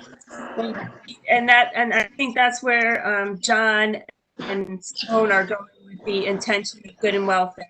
As long as it's germane to the city, and then there's a certain sense of decorum that the reasonable person would ask, then I do think we have an obligation to read it. If it's something that has foul language, which is what I've read in several of the emails, which I found very disheartening and demoralizing as someone who actually ran for office to represent the city. And this is the emails I get to read now. Again, pretty disappointing. But I still think that if people have a valid concern, and we can't judge valid, as long as it's germane to the city and is relevant and is vetted by a council, then I feel we have an obligation to read it in a real-time fashion. One of the things that we talked about is that we need to give a definition of what good and welfare means and what it means to ask a question that concerns the city. So that when we get these questions that are concerning other people's personal lives, people that may have done business with the city, we can respond by saying, is while we're in this age, that is not a good and welfare question. I don't think any of us have problems answering any of the questions that are legitimate questions. But lately, in the last couple of weeks, we've been getting people threatening, saying that you better do this, or making these long statements, which has absolutely nothing to do with really the city. It's more either political or it's more their opinion. Or respond They're just their 3-minute statement, but it's not a good welfare question. And so no one has an issue with answering a question. Some questions, I've actually called the individual if they left their number, if I didn't actually understand their question, and we still posted the answer. And some people give us good and welfare questions or suggestions, and we respond by saying, thank you very much. We will take them under consideration because it may be something that we hadn't thought of. Answer that one or two council members work with staff to make a proposal on the scope and objective of good welfare. You're breaking up, Karen. Not muted. So my question is, should one or two of the council members as a subcommittee work with the staff to identify the objectives and the scope of good and welfare so that therefore we can use that as our guideline when we have questions and answers going forward? Is that what you would like from the council? Yes, that's a very good idea. Well, I'll volunteer, but unless anybody else wants. I personally, I look forward to good and welfare. I think it's an opportunity I was up at every good and welfare, I think, for the last 10 years. And at times I know that I was making statements that were happening on different issues about accessibility, or just so that I've thought that my voice would be heard. Not that anything ever happened, but it's important. But there are some emails, I've seen them as well, just inappropriate. And if we need to weed that out so that the staff can function better and more efficiently, then let's work on that and see how that works. Everything's a trial basis now during this pandemic. So that's just my 2 cents. Here's my 2 cents. If anybody can't get their point across, usually on a Monday or Tuesday by 3 p.m., it has to do with a topic that's on the agenda, which they've seen all weekend. It's not fair to the staff or to people who are receiving an email and expecting a turnaround and an answer right away to something that may have to be researched. There also could be a question of something or concern that comes in that day Maybe something happened on the boardwalk. Maybe there was an accident somewhere. Maybe there was something that is not on the agenda but could be answered. When you go to a situation that is toxic, inappropriate, unreasonable, over the top, and it's consistently coming in from the same email, is there a way that that can be shut down? I don't know. But I think it's good that we should be able, I want to hear all people's complaints, but I want to hear them valid, that are, that we could somehow change or be aware of. But everything that's not valid, I don't see the relevance, and that's why you have a professional staff that will go and decide. This doesn't qualify for good and welfare. That's my. So Can I maybe speak? yeah, go Sorry. ahead, Scott. Okay, I've been trying to, please forgive me, been trying to dive into these conversations all night. My connectivity is giving me issues, and other times I was just cut off. However, as one of the only council members here who actually voted in 2012 to make good and welfare at every meeting, along with Len Torres and Fran Adelson, I believe it was Fran's idea actually, good and welfare is crucial to the city, and it should be at every meeting. And we got to find a way to incorporate it in, even in times of virtual. Agree. If there's that some of these good and welfare submissions are inappropriate, I trust our legal counsel will work with us to kind of parse out what is appropriate and what is not, so we're not bordering on censorship, because that's also not the way to go. Oh, definitely. If we're going to have a little subcommittee with 2 council members and they're going to review it, I look forward to a legal opinion as to what can and cannot be excluded.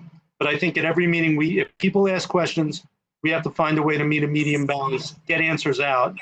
I understand with the pandemic, things had to be kind of done. It was a challenge. I think the community would understand that as well, but we have to take it upon ourselves to meet the challenge and find a way. I know that the city administration has been doing that, and it could be overwhelming with everything else going on, but just my opinion, we need to have it at every meeting in some form. That was it. No, I agree with you completely, Scott. I'm not looking to censor anyone. It's just the emails that come in that are just berating people are not, they're not for public consumption. It's not for. My comment about censorship isn't aimed at any individual or any comment that was made tonight. I'm just saying it in the broad, spectrum of things, that's the balance between what is actually appropriate relating to city matters, right, versus what is pretty much a unilateral attack by what I think Council President Bendo described as trolls with anonymous emails, doing it to not only incite, but also to waste city employees' time, which right now is crucial. Correct. It's simply unfair, and it's we have to find the balance. So that's why I'm looking for the legal opinion to tell us where we could start with that. And I'd also just mention that just because somebody asks a lot of questions doesn't mean we have the right to single them out and not answer them.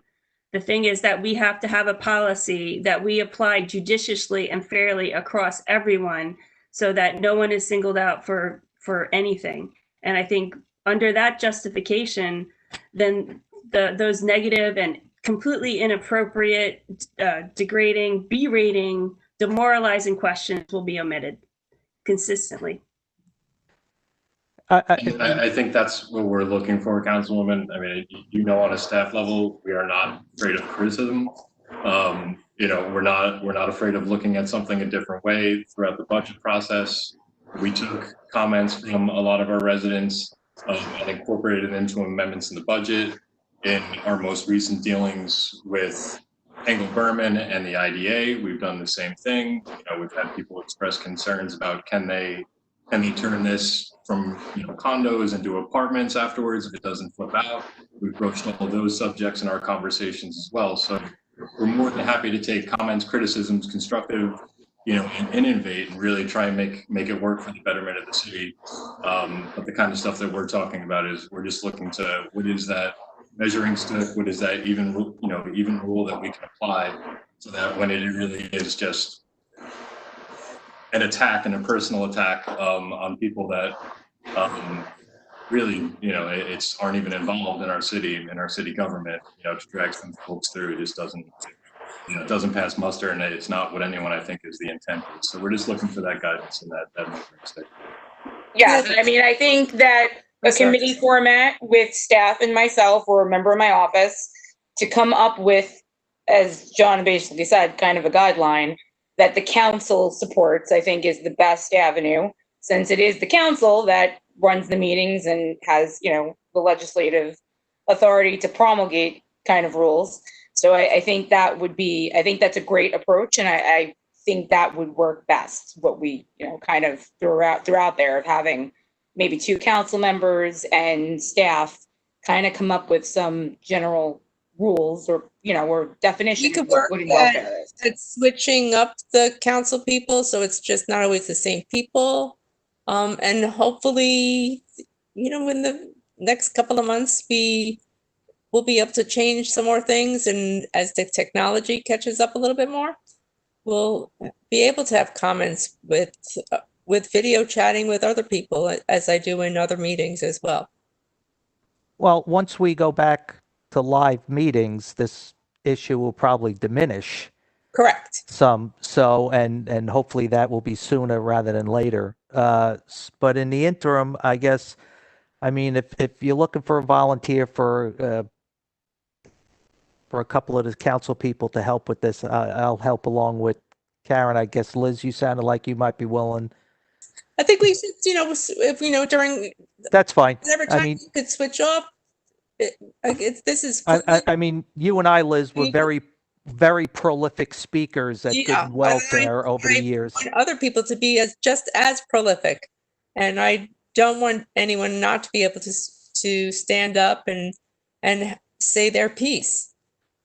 No, and we want to protect the people who are doing it legitimately.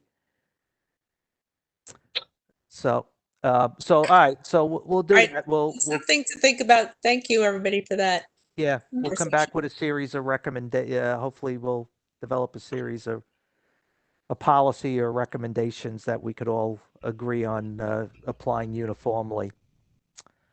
I don't know if we have anything else to talk about, and it's getting late. I'm sure some people want to get the heck out of here. So why don't we, unless anybody's got any objections, why don't we call it a night? And I got the 2 items I need to discuss real quickly. Oh, okay. Sorry, I didn't know that. Go ahead. Remember, but we have to end. Oh, yeah. Yeah. All right. Okay. All right. So, okay. Well, then, thanks everyone for participating, and See you Tuesday. have a good night. Bye.